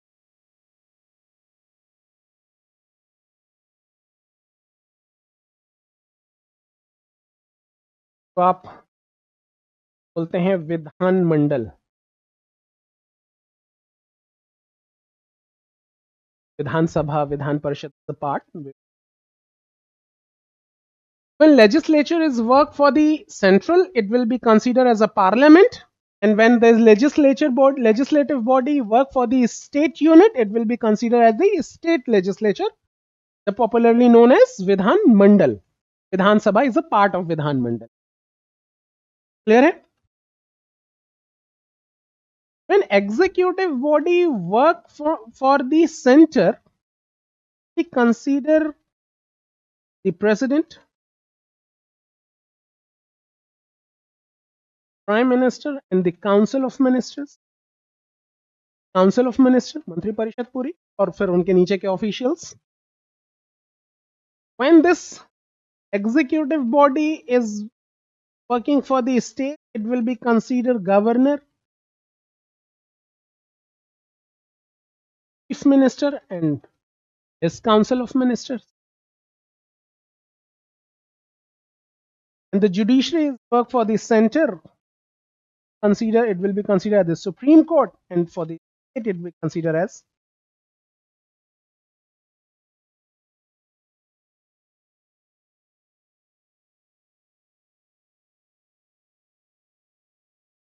this is the political structure in India, what we have to study in our coming classes. एक एक करके यही सारी चीजें हमको discuss, और this is the essence of the syllabus of the, not literally, हम उसकी भी बात करेंगे, हेडिंग वाइज भी बात करेंगे, लेकिन स्ट्रक्चर आपके दिमाग में, रादर कि हम आपको सिलेबस की लाइन लिखा दें और आप वो रटें, वो आपके पास अवेलेबल भी है, हम उसको भी डिस्कस करेंगे, लेकिन ये फ्रेम आपके दिमाग में क्लियर होना चाहिए। वो कुछ भी सिलेबस में है, वो इन्हीं में से कहीं ना कहीं क्वेश्चन है।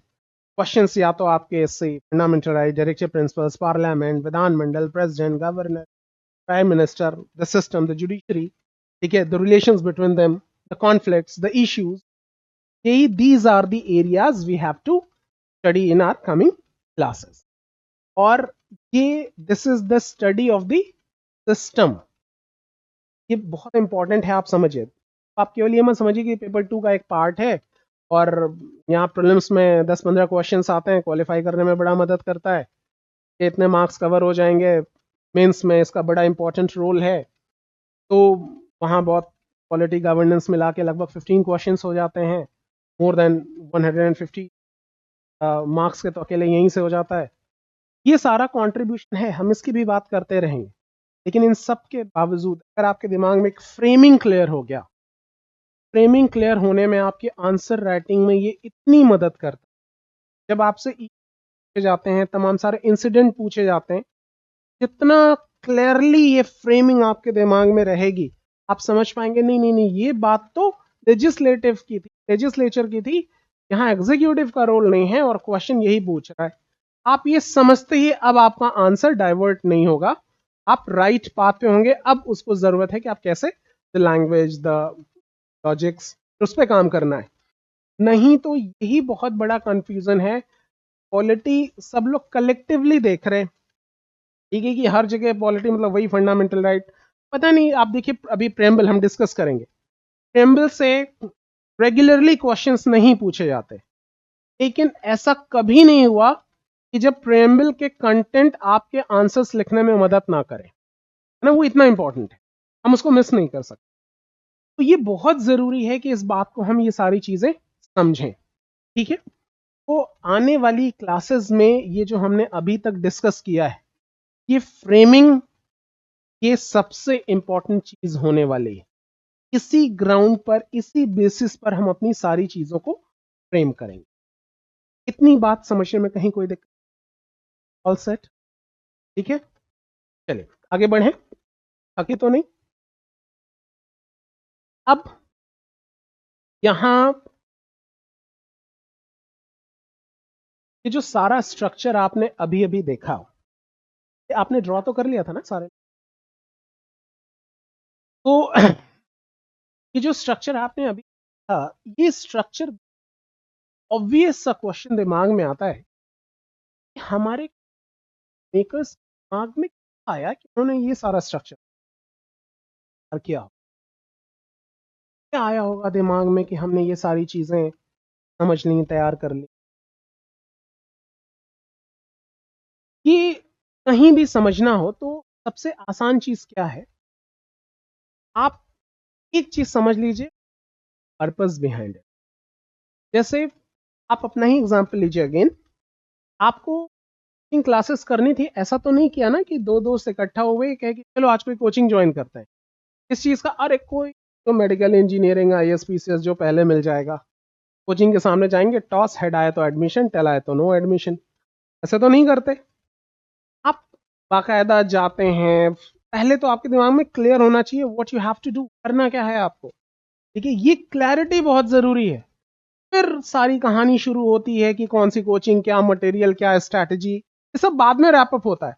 First you have to decide what will you have to do, तो you what you suppose to do. अब ऐसे ही हमने कॉन्स्टिट्यूशन बनाने का प्लान कर लिया, बनाने के पर्पस क्या है, द मोटिव।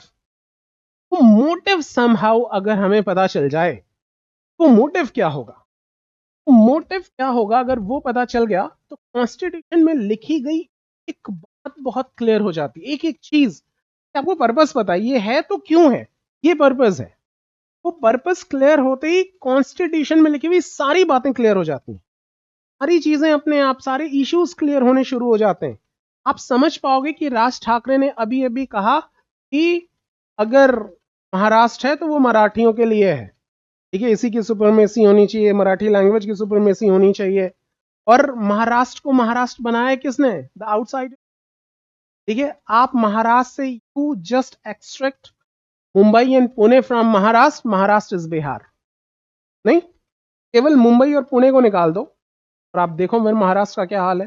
बिहार में कम से कम किसान आत्महत्या तो नहीं करते, ठीक है, सबसे ज्यादा सुसाइड उधर विदर्भ रीजन और सारे होता है, वो कहाँ है, तमाम सारे चैलेंजेस। तो उनका, उनके स्टेटमेंट को काउंटर करने के लिए आपको पावर कहां से मिलेगी, कॉन्स्टिट्यूशन, द सिस्टम, है ना। ये जितना बेहतर आप समझेंगे जानेंगे, फिर आपकी बात उतनी ही लॉजिकल होगी, जितना लॉजिकल उतनी ही ज्यादा ग्रेविटी उन बातों में। ये तो शोर तो सारे लोग मचा रहे हैं बाहर, ठीक है, कुछ लोगों की बातों का मतलब होता है, वही जो मैकेनिज्म सिस्टम जानते हैं, इनके पास नॉलेज है, तो बोल रहे हैं उसकी जिम्मेदारी ले रहे हैं।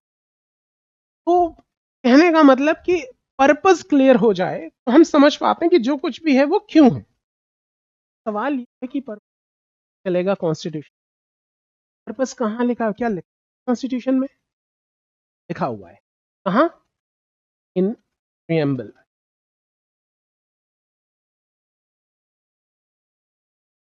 अब देखिए जो हमारा स्टडी प्लान होगा, थोड़ा सा वो भी डिस्कस कर लेते हैं ताकि आपको कोई कंफ्यूजन ना हो। हम ये क्लासेस जो रन कर रहे हैं, फर्स्ट प्रायोरिटी है कि what is need of your exams, है ना। द ट्रेंड्स, जो ट्रेंड एनालिसिस करते हैं, किस टॉपिक की इंपॉर्टेंस ज़्यादा है कि कम है, तो अकॉर्डिंगली हमने इसको फ्रेम किया हो। डिस्कस हम पूरा सिलेबस करेंगे, आपका कुछ करेंगे नहीं, है ना। तो अभी जैसे हम ये क्लास अपनी शुरू कर रहे हैं, मतलब प्रेम्बल एक बेसिक चीज़ है, प्रेम्बल से हम बात करेंगे। प्रेम्बल के बाद हम बात करेंगे फंडामेंटल राइट्स। हम हिस्टोरिकल डेवलपमेंट से शुरुआत नहीं करेंगे, ठीक है। क्यों नहीं करेंगे, ज़रूरत नहीं है, जानना चाहिए, लेकिन वो एकदम लास्ट, जब सब कुछ कर लेंगे फिर लास्ट में डिस्कस करेंगे। वो रीज़न है उसके। पहला रीज़न तो ये है कि अगर आप प्रीवियस ईयर पेपर देखें तो क्वेश्चंस बहुत कम है, लगभग ना के बराबर। 2014 अगर आप स्टडी कर रहे होंगे, देख रहे होंगे, 2014 में सुप्रीम कोर्ट ने ये ऑर्डर दिया, एडमिनिस्ट्रेटिव एग्जाम्स में, सभी एडमिनिस्ट्रेटिव एग्जाम्स, वो वनडे एग्जाम्स भी उसमें इंक्लूड है, स्पेशली फॉर द यूपीएससी, कि जो एडमिनिस्ट्रेटिव एग्जाम्स होंगे उसमें question should be application based, question applied part से आना जरूरी है। अब देखिए यूपीएससी में करंट अफेयर्स वगैरह का रोल तो हमेशा से रहा है, लेकिन 2015-16 के बाद क्वेश्चन की लैंग्वेज में जो एनालिटिकल क्वेश्चंस आने शुरू हो गए, कॉन्सेप्चुअल क्वेश्चंस आने शुरू हो गए, लिंक कर एक टॉपिक का दूसरे टॉपिक से, ये 2015 के पहले नहीं देखने को मिलते, बड़े सीधे क्वेश्चंस पूछते, लेकिन उसके बाद इस तरह के क्वेश्चंस आने शुरू हो। अब हर वो टॉपिक जहां एप्लीकेशन ओरिएंटेड है वो आपके लिए इंपॉर्टेंट। तो जब आप बाकी सब्जेक्ट्स में भी या कोई टॉपिक आप स्टडी कर रहे हैं या करंट अफेयर्स का भी, तो आप देखें इसकी कितनी एप्लीकेबिलिटी है, ठीक है, कहाँ कहाँ से ये किस स्टैटिक पार्ट से जुड़ा हुआ क्वेश्चन है, वहीं से ये क्वेश्चंस पूछे जाएंगे। ये लिंक आपको जितना अच्छा समझ में आ गया, आपके लिए बहुत आसान हो जाएगा यूपीएससी क्वालिफाई करना। फिर आप जो इतना पढ़ना था वो स्किप हो जाता, बहुत कॉन्क्रीट है, उतना पढ़ना और आपका काम हो जाएगा, है ना। और आप देखेंगे भी ये बहुत सारी फिजूल की चीज़ों से आप बच जाते हैं। तो मैं ये नहीं कह रहा कि हिस्टोरिकल डेवलपमेंट पढ़ना ही नहीं, सबसे लास्ट में पढ़ना। एक वजह तो ये है सबसे लास्ट में पढ़ने की, भी वजह है कि हिस्टोरिकल डेवलपमेंट में हम कुछ और नहीं, डेवलपमेंट ऑफ द कॉन्स्टिट्यूशन पढ़ते हैं। कई बार आप में से ज़्यादातर स्टूडेंट ऐसे हैं जो मेरे ख्याल से पॉलिटी पहली बार ही पढ़ रहे हैं सिंसियरली, है ना। और हम डेवलपमेंट ऑफ द कॉन्स्टिट्यूशन पढ़ाएं, not aware with the terms of the constitutional terms, हम उसकी डेवलपमेंट पढ़ा रहे हैं आपको। वो फिर हिस्ट्री बन के रह जाता है कि अच्छा 1909 में ये हुआ था, अब उसको रटना है। आप समझ नहीं पाते कि उसका सिग्निफिकेंस क्या है। जब आप समझते हैं कि अच्छा ये वाला जो सेंटर स्टेट रिलेशन है वो यहाँ से निकल के, हम सेंटर स्टेट रिलेशन डिस्कस कर चुके होंगे, तब तक हम प्रेसिडेंट की पोजीशन डिस्कस कर चुके होंगे, तो आपको समझ में आएगा कि इनकी डोर है वो कहाँ से लगी हुई, तो फिर वो आपकी अंडरस्टैंडिंग ज़्यादा बेटर होती है। हम उससे शुरू नहीं करते, सबसे लास्ट में करते, ठीक है। तो we will start with the preamble, then we will discuss fundamental right,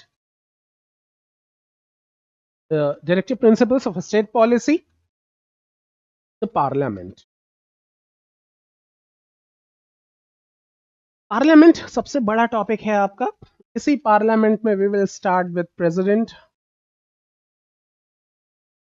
president तो इनका making appointment, removal powers, emergency, इसी में हम फिर अभी ऐसे ही लिख लीजिए, डिस्कस करेंगे directive principles of state policy. तो प्रेसिडेंट की में सारी चीजें, द पावर में, लेजिस्लेटिव पावर, इनकी जुडिशियल पावर, इमरजेंसी पावर्स, ये सारा कुछ डिटेल में डिस्कस करेंगे। इसी को डिस्कस करते वक्त काउंसिल ऑफ मिनिस्टर्स ये डिस्कस करेंगे। फिर इसी काउंसिल ऑफ मिनिस्टर में the structure of the council of minister, the prime minister, ये सारा कुछ फिर यही पार्लियामेंट ही डिस्कस करते हुए, मतलब position of the president, rubber stamp है नहीं है, होना है नहीं होना है, क्या मतलब इनकी पोजीशन। फिर बात करेंगे लोकसभा, राज्यसभा, द स्ट्रक्चर, ठीक है, द स्ट्रक्चर, फंक्शंस, कैसे काम करता है, क्या चीज, the sittings of the parliament, ठीक है, ये सारी चीजें, द कमेटीज, ये सब इसी का पार्ट होगा, बहुत सारे एस्पेक्ट। ये करने के बाद फिर हम स्टेट लेजिस्लेचर, यहीं पे इसके बहुत सारे एस्पेक्ट, ये बहुत रिच कलेक्शन है। सबसे बड़ा टॉपिक ये है, एक मतलब मैक्सिमम पार्ट आपका इस पार्लियामेंट वाले टॉपिक में कवर हो जाता है, तो आपको गवर्नेंस में भी बहुत मदद करेगा, बाकी और जगहों पे भी बहुत मदद करेगा। फिर हम पढ़ेंगे the state legislature. State legislature as an governor, Vidhan Sabha, Vidhan Parishad, structure, the functions, ठीक है।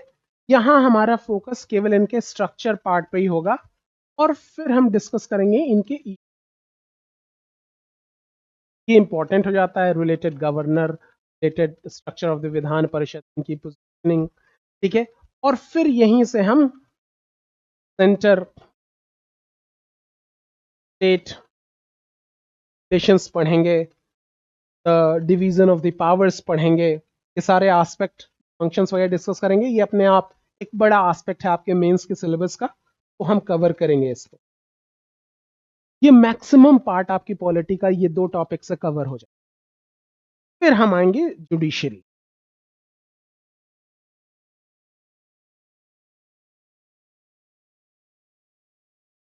जुडिशरी में सुप्रीम कोर्ट और हाई कोर्ट, हम लोअर कोर्ट को डिस्कस नहीं करेंगे अपने सिलेबस में, जो डिस्ट्रिक्ट कोर्ट, सेशन कोर्ट कैसे फंक्शंस करते हैं वो जुडिशरी के एग्जाम्स में आप, लेकिन इसमें हम एडीआर सिस्टम है, जो एडिशनल रिड्रेशल सिस्टम है, वो सब हम डिस्कस करेंगे इसके पार्ट। इसमें जजेस और इनके मतलब इनकी अपॉइंटमेंट, इनका रिमूवल, पावर्स, फिर इनकी जुरिस्डिक्शन, ये सारा डिस्कस करके फिर इसी में हम जुडिशियल एक्टिविज्म, जुडिशियल, ये तमाम सारी चीजें डिस्कस करते, इश्यूज रिलेटेड टू जुडिशरी, ये सारा यहाँ पे, ये छोटा टॉपिक है लेकिन इंपॉर्टेंट है, ये डिस्कस करेंगे। और फिर हम आएंगे, बहुत इंपॉर्टेंट आपके prelims as well as mains, panchayat.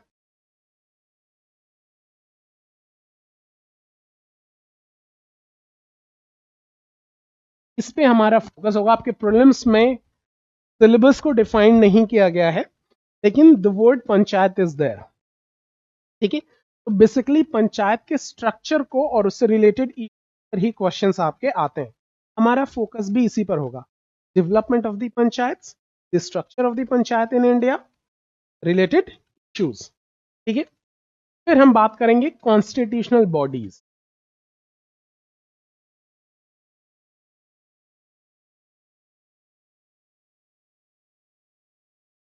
Constitutional bodies में फिर आपके सारे ऑफिशियल्स हैं, election commissions, CSC, finance commission etcetera, इन सारे बॉडीज को, 5-6 बॉडीज हैं, उसको डिटेल में डिस्कस करेंगे। यहां तक से आपके 90%, मोर देन 90% क्वेश्चन आपके यहीं से आ जाते, prelims as well as in mains. और इसके बाद फिर हम historical development, constitutional development. Clear है? प्रॉब्लम नहीं कोई समझने में? कोई क्वेश्चन? तो हम जो बात कर रहे थे, हमारा जो फोकस था वो किस बात पे था कि ये तो हमने कॉन्स्टिट्यूशन, ये स्ट्रक्चर अभी आपने समझा, ये हमने बनाया क्या सोच के बनाया, उसके पीछे पर्पस क्या होगा, वो सारा पर्पस सब कुछ लिखा हुआ है प्रिएम्बल में। अब ये प्रिएम्बल क्या होता है? What is preamble? जैसे आप कोई बुक खरीदते हैं, उसके पहले पेज पे एक प्रीफेस लिखी होती है, that right, index of the book are the preface, that is called index. Yes, introduction, summary, introduction। जैसे आप प्रीफेस पढ़ते हैं, आपको एक आइडिया लग जाता है कि this book is what about, किस बारे में है किताब। अगर प्रीफेस ठीक से समझ में आ गया तो किताब में क्या क्या आप पढ़ने वाले हैं वो सब समझ में आ जाता है। Preamble playing a same role. preamble is nothing but the introduction of the constitution. Constitution में हम क्या क्या पढ़ने वाले हैं, जो कुछ लिखा हुआ है वो क्यों लिखा हुआ है, क्या पर्पज है उसका लिखे जाए, वो ऐसा क्यों है जैसा हमारे कॉन्स्टिट्यूशन में, डिफरेंट क्यों है बाकी कंट्रीज से, बाकी कंट्रीज से हमने लिया भी है तो क्या चेंजेस किए हैं, ठीक है, और वो चेंजेस ही क्यों किया, क्या जरूरत पड़ गई, ये सारी बात को अगर समझना हो तो आपको केवल एक टॉपिक समझना है, दैट इज प्रिएम्बल, ठीक है। तो preamble is nothing but short introduction, आपको पूरे कॉन्स्टिट्यूशन का एक ग्लिम्स मिल जाता है, कॉन्स्टिट्यूशन में जो कुछ भी है वो क्यों है, क्लियर है। तो क्या लिखा हुआ है प्रिएम्बल, प्रिएम्बल में केवल 4 बातें, more than that, only 4 things. First thing is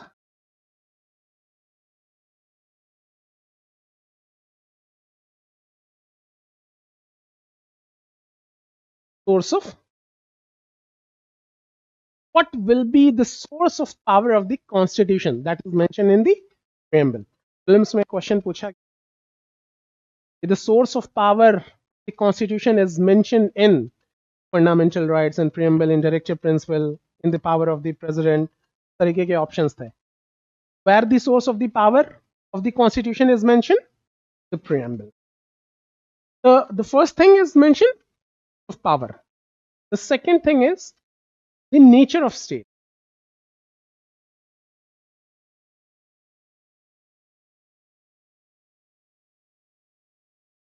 nature of state, what will be the nature of the state in India, अभी जो स्टेट हम कह रहे हैं तो अभी इसका मतलब गवर्नमेंट से, द पावर है ना, the authority, what will be the nature of the authority in India, जो भी पावर है, जो सत्ता है, सरकार है, अभी अभी बात करते हैं।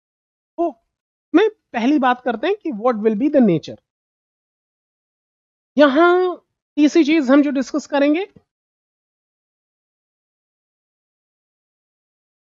मोटिव ऑफ,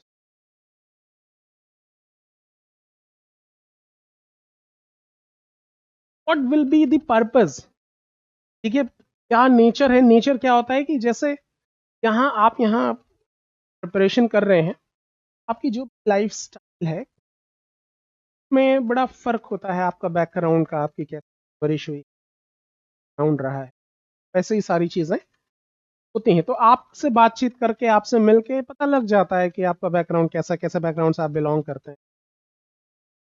सिमिलरली जब आप ऑफिसर बन जाएंगे तो आपसे एक्सपेक्ट, अभी तक तो था, अब आप अफसर हैं, अब ये है कि अगर सेलेक्ट होने के बाद आप मुखर्जी नगर आते हैं, सारे दोस्त मिलके चाय पी रहे हैं, तो बिल कौन देगा, आप ही देंगे, मतलब अंडरस्टूड है, मतलब शर्म आनी चाहिए अगर नहीं दे रहे तो यहां अब एक्सपेक्टेशंस बदल जाती है, अब भाई किस बात पे, अब फोन किया तो उठाना है, अब उठाना ज्यादा जरूरी है। तो इसी तरीके से स्टेट क्या होगा, वो कैसे डिसाइड हुआ, वो डिस्कस करना है। फिर is the purpose, what will be the purpose of the state, जब स्टेट कह रहे हैं तो द अथॉरिटी, जो पावर है उसका पर्पस क्या होगा, क्या करेगा वो बनकर, अथॉरिटी लेकर क्या करेगा। और जो fourth and the last thing, the date, किस तारीख को ये कॉन्स्टिट्यूशन बन के तैयार हो गया। मैं कोशिश करूंगा यही क्लास में ही आपका मैक्सिमम पार्ट तैयार हो जाए, याद हो जाए, आप हल्का सा रिवीजन प्रैक्टिस करेंगे, यकीन मानिए कुछ भी नहीं बचता, लेकिन एक क्वेश्चन आपको इस क्लास से बाहर से नहीं आए, ये सारी चीजें आप बहुत इजीली कैप्चर कर पाएंगे, और इसमें हम सारी चीजें समझेंगे, इसमें मैं आपको राइटअप भी दूंगा, आपको मटेरियल भी मिलेगा, तो आप पूरे दबे रहेंगे इन सारी चीजों, मेहनत करनी है वो आपकी जिम्मेदारी। यहां इतनी बात क्लियर है, ये समझने में कहीं कोई दिक्कत तो नहीं, बस ये 4 चीजें, ज्यादा नहीं, ऐसे तैयार हो जाता है, बस इतना ही करना है इसमें, और ये सच में इतना ही करना है, मतलब पूरी यूपीएससी में इतना ही सा करना है। आप सोचिए, आप अपने किसी यूपीएससी में पढ़ने वाले भाई बहन से किए, मैं एक ऐसे एग्जाम की तैयारी कर रहा हूँ जब मेरा अगर 20% आ गया तो I will consider as a topper. आपको ऐसा अछूत जैसा देखेगा ना, 65-70 में टॉपर, यहाँ हमारा 95 ला के एडमिशन नहीं हो रहा यूनिवर्सिटी में, ये 65 में टॉपर है। और अगर आपने बता दिया कि हमारे बेसिक एग्जाम में आंसर भी सामने ही लिखा होता है, हमें बताना है विच वन इज द करेक्ट, फिर तो कहेगा कि भाई कुछ कर नहीं रहो आप जिंदगी में, है ना। ये इतना ही है, ठीक है, ये इशू है, वो आपको बता देना है। ईरान इसराइल में हमला हो गया, भारत का क्या होगा, बता दीजिए क्या होगा, इसमें क्या करना है, ठीक है। वो हमने सरेंडर किया कि नहीं, नरेंद्र सरेंडर है कि नहीं, कि सिंदूर बह रहा है, वो सारी चीजें बतानी पड़ेंगी ना, कोई पूछ लेगा तो बताना पड़ेगा, बता दीजिएगा, उसका लॉजिक है। और लॉजिक कौन बता रहा है, चारों तरफ लिखा हुआ है, बस आपको अपनी आंखें खुली रखनी है, ठीक है। तो एक बातें हैं जो आपको अपने चाचा जी से करनी है मोहल्ले में, के बगल वाले शर्मा जी से, वो अलग बातें होती हैं, वो तो व्हाट्सअप उसके लिए है। लेकिन यूपीएससी ये सिंसियर वाली बातें करता है, हम आप यहाँ डिस्कस करेंगे, और वो जरा सी है। यहाँ आपको पूरा डीडी बसु बनने की जरूरत नहीं है, ठीक है, यहाँ सुभाष कश्यप बनने की जरूरत नहीं है आपको, ये चीजें समझ लीजिए, ठीक है। अगर आपसे पूछा जाए, अभी जो चीफ जस्टिस ऑफ इंडिया है, उनसे पूछिए कि what are the ingredients of the preamble, कहेंगे देयर आर 4 थिंग्स। आपको भी, आपसे ज्यादा थोड़ी जानते हैं, है ना, बस उनको केसेस ज्यादा पता है, वो उनका काम है, वो आपको काम ही नहीं तो क्यों है कि नहीं, बहुत आसानी से यहीं तैयार होना है। अच्छा तो these are the 4 things that is mention in the preamble, and preamble only in the preamble, और कहीं नहीं है, बहुत इंपॉर्टेंट है। यहां से डायरेक्ट क्वेश्चंस भी आते हैं, साल ही आए हैं, और ऐसा कोई ईयर नहीं होता जब क्वेश्चंस पूछे जाएं और यहाँ के इंग्रेडिएंट उनको आंसर लिखने में मदद ना। प्रीएम्बल इतना इंपॉर्टेंट है कि पॉलिटी आपके सेकंड पेपर में तो मदद करता ही है, पूरी पॉलिटी में, तब गवर्नेंस में भी, पॉलिटी में भी, आईआर में भी, ठीक है, आपके सोसाइटी के पेपर में भी मदद करता है, आपके इकोनॉमिक्स में भी मदद करता है, आपके एसए के पेपर में मदद करता है, आपके इंटरव्यूज में मदद करना है, एथिक्स में भी मदद करता है, ठीक है। तो इसका जो कंट्रीब्यूशन है अदर देन द पॉलिटी, वो भी बड़ा ब्रॉड प्रोस्पेक्ट, इसको बहुत कायदे से समझ लेना चाहिए। और above the all, you are citizen of this beautiful country, आप ही के बारे में बात हो रही है, आपको तो ये पता ही होना चाहिए, तो बहुत ध्यान से समझ लेना है। बहुत मजेदार चीजें, कई सारी चीजें आपको ऐसी जानने को मिलेंगी, लगेगा वाह ये तो नहीं पता था, ठीक। चलिए, तो सोर्स ऑफ पावर, सीधा सीधा यही क्वेश्चन है किसी में, question what is the source of power of our constitution, तो ऑप्शंस आता है अमेरिका का कॉन्स्टिट्यूशन, ब्रिटेन का कॉन्स्टिट्यूशन, ऑप्शंस आते हैं। इसमें सोर्स ऑफ पावर कोई और नहीं, वो कौन है,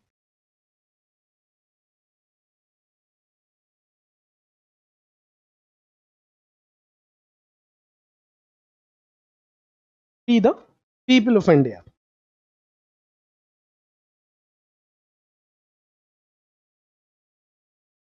what is the source of power, be the people of India.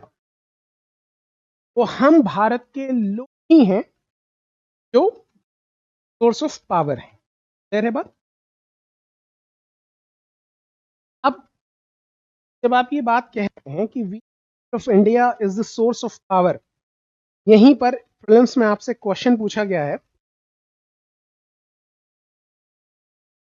कि who has supreme authority in Indian political system.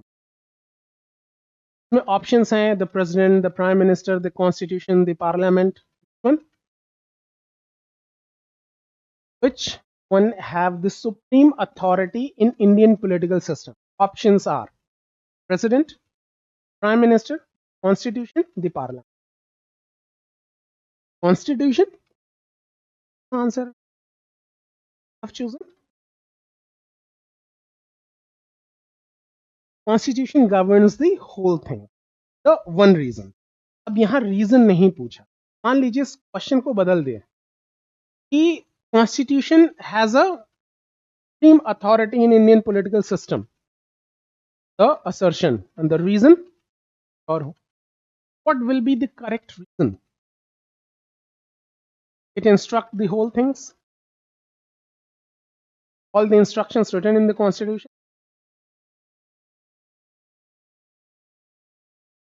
इसलिए इस कॉन्स्टिट्यूशन को पावर कौन देता है, इसलिए सुप्रीम अथॉरिटी, तभी आप डेमोक्रेसी समझ पाएंगे, ठीक है, why our constitution has the supreme authority in our political system? Because the source of power of the constitution is we the people of India. ठीक है, तो पहली चीज आप डिस्कस करते हैं कॉन्स्टिट्यूशन को डिस्कस करने के समय, वो क्या करते हैं कि अथॉरिटी है वो कौन है।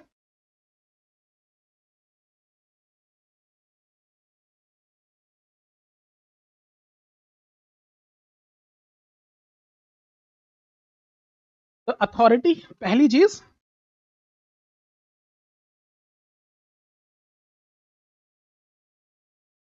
authority, the supreme authority in this country is we the people of India, है ना। और because the source of power of the constitution is we the people of India, the country of this, the citizen of this country, that is why this constitution has the supreme authority in this system। है बात, simple fact था। मैं आपको अभी dictate भी कर दूंगा, अभी बस एक बार समझ लीजिए, मैं डिक्टेट कर दूंगा, ये अभी आप लिख लीजिएगा, अभी केवल समझ लीजिए। अब दूसरी चीज जो उस पर फोकस है वहां ये है, we means who, the Brahmins, the Hindus, the Muslims, Delhi, पठी, अमीर, Ambanis, the Adanis, who, we means who, everyone, single citizen of this country, the last one, marginalized citizen of this country, खाने रोटी दे दो, वो भी the source of the power of the system। means अगर आप कहते हैं कि मैं ब्राह्मण, you are talking against the constitution, you are talking against the structure of we, means constitution has no differences। ठीक है, ये डिफरेंसेस की ही नहीं कर रहा, ये किसकी बात कर रहा है, अल्टीमेट इक्वालिटी। आप समझ पा रहे हैं। तो अगर कभी सोसाइटी में लिखना हो कि कास्टिज्म इज अगेंस्ट दी, अगर आपने ये लाइन वहां लिख दी, कास्टिज्म के नुकसान में एक लिख दिया, it is against the the very much the system of the country. आप देखिए, the constitution is against the casteism, कहीं लिखा हुआ है, नॉट, नहीं लिखा हुआ है, लेकिन ये वी डिफाइन नहीं है। ठीक है, वी मीन्स वी ऑल, कोई फर्क नहीं पड़ता कि आप कौन सी लैंग्वेज बोलते हैं, कहाँ के रहने वाले हैं, अमीर हैं, गरीब हैं, आदमी हैं, औरत हैं, अगर कोई डोमिनेंस क्रिएट कर रहा है उस वी को हर्ट कर रहा है। जब भी अगर आप अपने फेसबुक पे, इंस्टाग्राम पे ऐसी रील्स को प्रमोट कर रहे हैं, तो लाइक शेयर कर रहे हैं, गाली भी दे रहे हैं, तो आप इस वी को हर्ट कर रहे हैं। You are bloody terrorist without the weapons. ठीक है, बस आपके हाथ में हथियार नहीं है, बाकी आप कर तो वही रहे जो वो कर रहा है, और तो कुछ नहीं। जब भी किसी के मन में, कान में आपके पड़े, तो आप पहचान जाएंगे कि नहीं कौन है ये। This gives you parameters. अब इसका फायदा और सुनिए, पर इसको समझ लीजिए। आप किसी की भी बात को थोड़ा 10-15 मिनट ध्यान से सुनिए, बिना प्रेजुडिस हुए, बिना प्रेजुडिस। अगर आप किसी बात को 15-20 मिनट ध्यान से सुन लीजिए, तो लगता है ठीक ही कह रहा है, मतलब कभी नहीं कह रहा है। मोदी जी की बात सुनिए, वो पैदा ही हुए ठीक कहने के लिए, वो हमेशा ही ठीक कहते हैं। ठीक है, मोदी जी भी ठीक कह रहे हैं, योगी जी भी ठीक कह रहे हैं। ठीक है, ये कई बार राहुल भैया भी ठीक ही कह लेते हैं। ठीक है, केजरीवाल भी ठीक कह रहे हैं, ओवैसी भी ठीक कह रहे हैं, ममता दीदी भी ठीक कह रही, अब तो ठीक ही कह रहे हैं। अभी आजकल तेजस्वी जी इतनी सारी बातें कह रहे, एक भी बात गलत कह रहे हैं नहीं, कितनी बढ़िया बात कह रहे हैं, सब तो ठीक ही कह रहे हैं। आप थोड़ा सा अपना प्रेजुडिस माइंड हटाइए, 15 मिनट ध्यान से उसकी बात सुनिए, बिल्कुल ठीक बात कह रहा है। आप किसी मुल्ला को सुनिए, किसी पंडित को सुनिए, बढ़िया बात कह रहा है वो, क्या बात है। किसी धार्मिक को सुनिए, किसी नास्तिक को सुनिए, क्या बात है। हर चीज तो ठीक ही है, कौन गलत है। तो हमको being a citizen of this country, हमको कैसे पता चलेगा कि जो कह रहा है ठीक कह रहा है या नहीं कह रहा है, हमको कैसे पता चलेगा, क्या पैरामीटर्स हैं हमारे पास। ये देता है कॉन्स्टिट्यूशन आपको पैरामीटर। आप अगले की बात ध्यान से सुनिए, ध्यान से सुनिए, और वो किसके डेवलपमेंट की बात, अगर वो इनके डेवलपमेंट की बात कर, क्या बात कह रहा है, सपोर्ट करना चाहिए उसको, वो कोई हो। लेकिन अगर उसकी बात किसी पर्टिकुलर कम्युनिटी की डेवलपमेंट के लिए, किसी पर्टिकुलर पर्सन के डेवलपमेंट के लिए है, अब वो खतरनाक बात कर रहा है। नहीं, वो आपकी अपनी ही कम्युनिटी का आदमी क्यों ना हो। अब आपके मन में यहाँ एक डाउट आ सकता है, बट ऑब्वियस सा डाउट है। आप पूछ सकते हैं कि सर क्या अपनी कम्युनिटी के बारे की डेवलपमेंट के बारे में बात करना कोई गलत बात होती है? यहाँ आप देखिए नॉर्थ ईस्ट में तमाम सारे ट्राइबल कम्युनिटीज के इतनी सारी प्रॉब्लम्स हैं उनके पास। आके दिल्ली में अगर अपनी बात कह रहे हैं, यहाँ की गवर्नमेंट से, सेंट्रल गवर्नमेंट है, आप क्यों नहीं ध्यान दे रहे? आप कह रहे हैं सुना जाना चाहिए। ठीक है, बिहार की बात, महाराष्ट्र की बात, किसी भी, उत्तर प्रदेश, दिल्ली की बात, कहीं की बात, सबको नहीं हक है। तो सवाल ये है कि अपनी कम्युनिटी के बारे में बात करना कोई गलत बात होती है? कोई गलत बात नहीं होती है, करनी ही चाहिए। आप नहीं करेंगे तो कौन करेगा? करनी, this is your accountability, responsibility नहीं, अकाउंटेबिलिटी है। आप ब्राह्मण हैं तो ब्राह्मणों के उत्थान के बारे में कौन बात है? ब्राह्मण नहीं करेगा तो कौन करेगा? दलित उत्थान के बारे में वो नहीं करेंगे तो कौन करेगा? हिंदू को हिंदू बात नहीं करेगा, मुस्लिम को मुस्लिम बात नहीं करेगा, कौन करेगा? बिल्कुल करना चाहिए, इसमें कोई प्रॉब्लम नहीं है, करना ही चाहिए। This is your responsibility, not responsibility, this is your accountability. फिर प्रॉब्लम क्या है?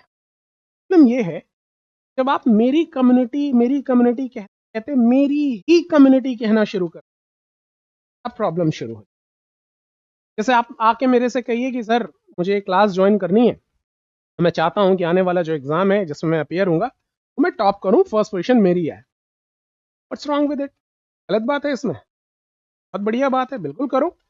ठीक है, कोई ना कोई तो टॉप करेगा ही, वो आप क्यों नहीं हो सकते? बिल्कुल हो सकते हैं, बिल्कुल पॉसिबिलिटीज है, बिल्कुल करो। ये कोई गलत बात है? कितनी सुंदर बात है, ये तो प्रमोट किया जाना चाहिए, इसमें कोई प्रॉब्लम नहीं है। प्रॉब्लम कब होगी? तो आप कहोगे नहीं सर क्लास तो मैं ही करूंगा, और कोई नहीं बैठना चाहिए क्लास में। अब प्रॉब्लम शुरू है। अब आपने नीचे सीढ़ी पे बाउंसर्स खड़े कर लिए, देखना कोई क्लास में ना चढ़ पाए। कहाँ कहाँ बाउंसर्स खड़े कर पाओगे आप? कितने लोगों को क्लास में आने से रोक लोगे?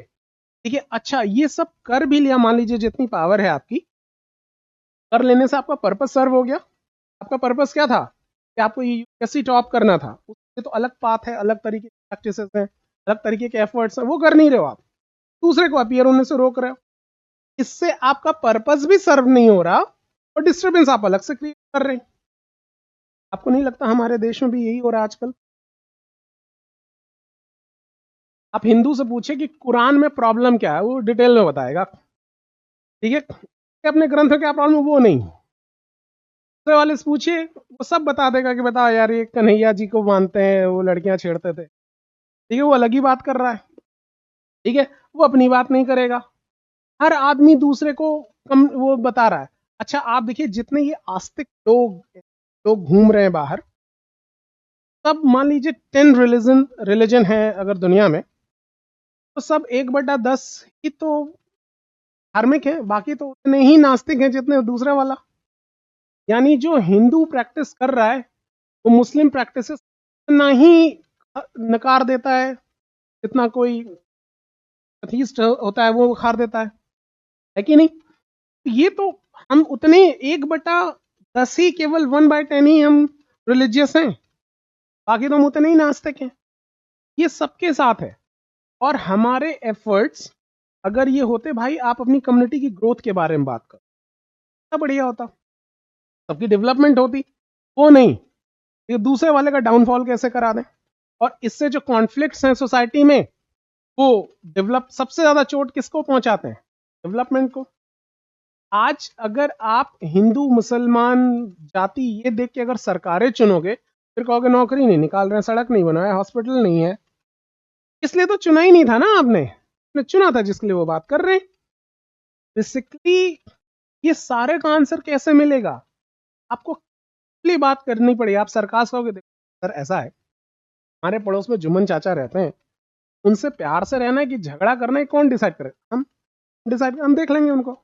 आप सड़क बनवा दो, ये नाली बह रही है, ये ठीक करा दो, हॉस्पिटल ठीक करा दो, जरा स्कूल कॉलेजेस ठीक करा दो, तो आप देख लो, इनसे हम निपट लेंगे, ये हमारा काम है।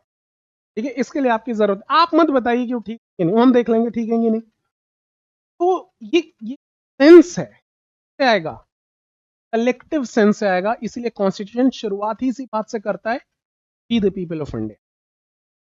ही डेफिनेशन नहीं, वी मतलब वी ऑल, कहीं कोई डिस्क्रिमिनेशन है ही नहीं।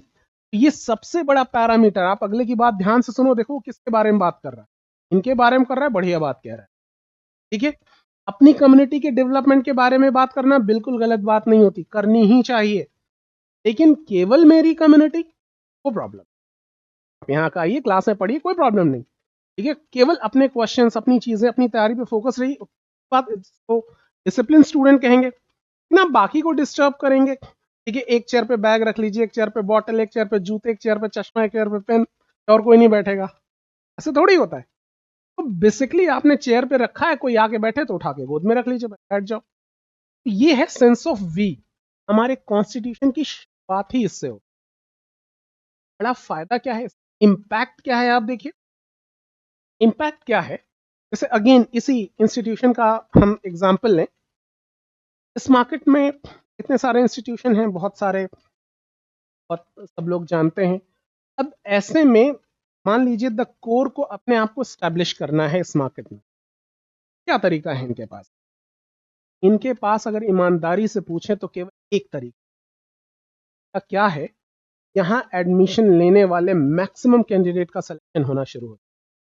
और अगर ऐसा होना शुरू हो गया, आप मुझे बताइए इस इंस्टीट्यूशन की डेवलपमेंट को कौन रोक लेगा? रोक पाएगा? हम यहाँ टाट पट्टी बिठा के, ऐसे जमीन पे भी बिठा के पढ़ाएंगे ना, लोग पढ़ने को तैयार हो जाएंगे, है ना, अगर यहाँ से सिलेक्शन सबके होने शुरू हो जाए तो। और अगर ये सब नहीं हो रहा, ठीक है, हम लाख फैसिलिटेशंस दे दें कि आपको क्लास के बाद मसाज भी मिलेगा, तो क्लास करने कौन आएगा? वही आएगा जिसको मसाज लेनी है। ठीक है, पढ़ने के लिए तो आप वहां जाओगे जहां पढ़ाई होती है ना। एक बात, तो बेसिकली हमको फंक्शन पे जोर देना पड़ेगा, पर्पस पे जोर देना पड़ेगा, दैट इज डेवलपमेंट। दूसरी चीज आप देखिए कि मान लीजिए ये आगे बैठी हुई हैं, हम सारे फैकल्टीज आके केवल इन्हीं पे फोकस करें, इन्होंने कुछ पूछा, शट अप, आप पूछो। ठीक है, तो मान लीजिए इनका सिलेक्शन हो भी गया, इनके अकेले के सिलेक्शन से क्या ही बात बनेगी? आप तो तब बनेगी जब मैक्सिमम का सिलेक्शन हो। एज ए इंस्टीट्यूट अगर हमको ग्रो करना है, हमको कलेक्टिव सक्सेस पे फोकस करना पड़ेगा। एज अ कंट्री, जिसको इंडिया, भारत माता और पता नहीं कितने ग्लोरी द राष्ट्र, राष्ट्रभक्ति, गुरु, जो भी बात आप कह रहे हैं, वो कैसे ग्रो करेगा? ठीक है, एक काम करते हैं, मुसलमानों को किनारे करते हैं, मुसलमान कर रहे हैं, हिंदुओं को किनारे करते हैं, दलितों को किनारे करते हैं, अब भारत की बात कर रहे हैं। आप उतने ही देशद्रोही हैं जितना कोई बाहर का आदमी जो आपको नुकसान पहुंचा। अगर आप देशभक्त हैं, आप इस वी को किसी भी तरीके से नहीं लगाएंगे, इसको नुकसान नहीं पहुंचे। अगर आपकी बातें इस वी को प्रमोट नहीं कर रही, इसको एम्पावर नहीं कर रही, तो आप खतरनाक हैं। ठीक है, बड़ा आसान सा पैरामीटर है। हमारे कॉन्स्टिट्यूशन की शुरुआत ही होती है वी द पीपल। मैं आपको बताऊं, ये आइडिया अचानक से नहीं आया। कॉन्स्टिट्यूएंट असेंबली में जब ये ऑब्जेक्टिव रेजोल्यूशन प्रेजेंट किया जवाहरलाल नेहरू ने, एक क्वेश्चन उठा कि हम अपना कॉन्स्टिट्यूशन किसको डेडिकेट। में बहुत सारे लोग थे, उन्होंने कहा कि हमें अपना कॉन्स्टिट्यूशन गांधी जी को डेडिकेट हैं, तो उनको डेडिकेट करना चाहिए। फिर कुछ लोगों का ये ओपिनियन थी कि हम एक रिलीजियस कंट्री की हमारी इमेज है, तो हमें अपना कॉन्स्टिट्यूशन गॉड को डेडिकेट करना चाहिए, जैसे इंग्लैंड वगैरह का कॉन्स्टिट्यूशन है, शुरू ही होता है in the name of God. हमें ईश्वर के नाम पर अपने कॉन्स्टिट्यूशन को डेडिकेट करना चाहिए। उसी में कुछ लोगों ने कहा, कलकत्ता के लोग थे, why not in the name of goddess, Durga के नाम पर क्यों नहीं। ये सारा डिस्कशन हुआ, और ये था कि गॉड गॉड, रिलीजियस कंट्री है इंडिया, ये सारी बातें हो रही थी। फिर फाइनली वोटिंग हुई, और वोटिंग हुई, और आपको जान के हैरानी होगी, चुनाव में ईश्वर चुनाव हार गए। ठीक है, और maximum member of the constituent assembly will agree with the कि ये कॉन्स्टिट्यूशन बना कौन रहा है, हम लोग कौन है? The member of the constituent assembly, the representative of the citizen of this country. ठीक है, हम उन्हीं के बिहाफ पर उन्हीं के लिए कानून बना रहे हैं। यानी कानून, ये कॉन्स्टिट्यूशन बना कौन रहा है? We the people of India. किसके लिए? खुद के लिए। इसीलिए डेडिकेट किसको होना चाहिए? We the people of India को। हमने अपने अमेरिका के कॉन्स्टिट्यूशन से ये आइडिया लेते हुए हमने भी अपने कॉन्स्टिट्यूशन की शुरुआत किससे की? We the people of India. We the people of India is the source of the power of the constitution. Clear है इतनी बात? ये समझने में कहीं कोई दिक्कत तो नहीं? तो इस वी का इस्तेमाल आप समझ पा रहे हैं कहां कहां लिख सकते हैं आप? देखिए, सोसाइटी में तमाम सारे चैप्टर्स हैं जिसमें इस वी को लिख सकते हैं। आप वुमेन एम्पावरमेंट की बात कीजिए, वहां कहीं कोट कर दीजिए अगर क्वेश्चन आपका अलाउ करता हो। दलित एम्पावरमेंट की बात कर रहा है, वो ट्राइबल इशू की बात करता हो, मार्जिनलाइज्ड पीपल की बात करता हो, किसी भी तरीके का जो भी लोग हैं, तो जिस भी तरीके की भी प्रॉब्लम इश्यूज से बात हो रही, आप एसेज में बात कर सकते हैं, इंटरव्यूज में अगर आप ये बात कर देते तरीके की लेजिटिमेसी मिल जाती, कॉन्स्टिट्यूशन आपके सपोर्ट में खड़ा हो जाता है। और ये सारी बातें कॉमनली यूज नहीं है ना? आप कहिए कि सर मेरा इनको सपोर्ट करने का लॉजिक इसलिए है क्योंकि ये वी को सपोर्ट करते हैं और हमारा कॉन्स्टिट्यूशन यही सिखाता है। वी के बगैर कंट्री को हम इमेजिन नहीं कर पाए। ठीक है, तो असल में देश की बात हम ही कर रहे हैं, तो इस वी को प्रमोट करना जरूरी। अब जो जो चीजें इस वी को डेंट लगाती हैं, इसको हर्ट करती हैं, उनका रिजॉल्व, वो प्रॉब्लम है, उनका सॉल्यूशन जरूरी। तो जो भी पॉलिसीज बनेंगी, जो भी एफर्ट्स होंगे, लॉज बनेंगे, वो इसी को मजबूत करने के लिए बनेंगे। अगर इसको कमजोर करता हुआ दिखेगा तो क्वेश्चंस आप देखिए, ये जो बिहार में भी वापस लिया, वो किस बात पे? आप कैसे, इलेक्शन कमीशन कैसे किसी लोगों को उनके वोटिंग राइट से बाहर कर रहा है।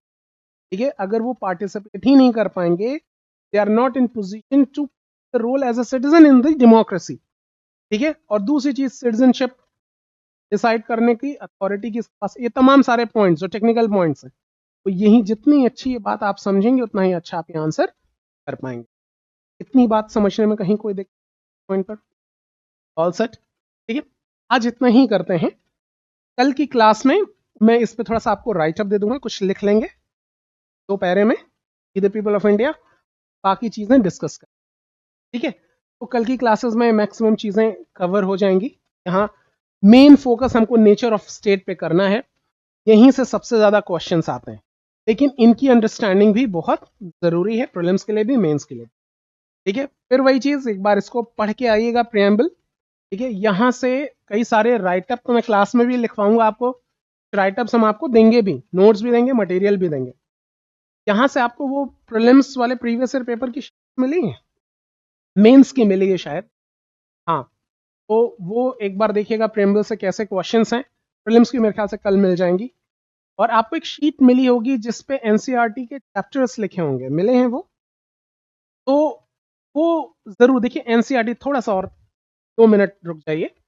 एक एनसीईआरटी की स्टडी को लेके बड़े सारे क्वेश्चंस होते हैं। एनसीईआरटी पढ़नी चाहिए क्यों? बेसिक्स, एब्स्ट्रैक्ट सा जवाब है। बेसिक क्या होता है? 2 साल वाला फाउंडेशन, हाँ वही बेसिक का सिनोनिम। हाँ ठीक है, आप क्लियर, बेसिक्स आपको क्लियर है। बेसिक्स हम ये क्लास में डिस्कस कर लेते हैं। ठीक है, बेसिक्स तैयार करने में बहुत मदद करता है, लेकिन NCERT is not important to prepare your content. तो क्लास है, हमारी क्लास के बाद कुछ और बचता ही नहीं। ठीक है, सब कुछ आ जाता है, एनसीईआरटी बुक सब भी आप जानते हैं, वो सब आ जाता है हमारी class. So to prepare for the content, the reading of NCERT is not important. And why NCERT is important? Language, आप देखिए, आप यूपीएससी का प्रीवियस ईयर पेपर उठाएंगे, सारी लैंग्वेज एनसीईआरटी की। बहुत एक एक वर्ड्स को आप पढ़िए, वो लैंग्वेज को ध्यान में रख के पढ़िए। बस आपका बेसिक तो तैयार, कंटेंट तो तैयार हो ही रहा है, क्लास में हम कंटेंट पे बात कर ही रहे हैं। Language is very important. तो एनसीईआरटी की रीडिंग, अच्छा एनसीईआरटी की रीडिंग, मतलब मुझे तो हैरानी होती है, कई बार बड़ा गुस्सा भी आता है। यहाँ बैचेस भी चलते हैं, मैंने भी पढ़ाए हैं कुछ बैचेस में एनसीईआरटी। कई बार मुझे पता चलता है कि एनसीईआरटी बैच की फीस ₹1000 है। और मैं जब क्लास में जाता हूँ, ये 50 लोग 100 लोग एनसीईआरटी के बैच में, हम क्लास में कैसे पढ़ाते हैं, स्क्रीन पे आ जाता है 6th क्लास चैप्टर नंबर 1, ऐसा फ्लैश होता है और हम उसको एक बार रीड करते हैं, समझाते हैं अंदर अंदर क्या चलता है। मुझे मौका मिलता, मैं अपने जूते उतारता, इधर उधर, ये समझ में नहीं आ रहा था तुम्हारे? 6ठी क्लास 7वीं क्लास 8वीं क्लास के बच्चे के लिए लिखी गई है वो, ठीक है। और आप कोर्सेज ज्वाइन करते, तो ठीक है, चल रही हैं दुकानें, सकता है हम भी करें। तो बेसिकली चीजें क्या है, it's a part of business. लेकिन आप अगर टारगेट बना के उसके पूछिए मत, किसी से पूछा मत कीजिए प्लीज। जैसे कोई बता सर एनसीईआरटी पढ़ लें, बिना पूछे पढ़ लो, आएगा उससे पता नहीं, पढ़ लो।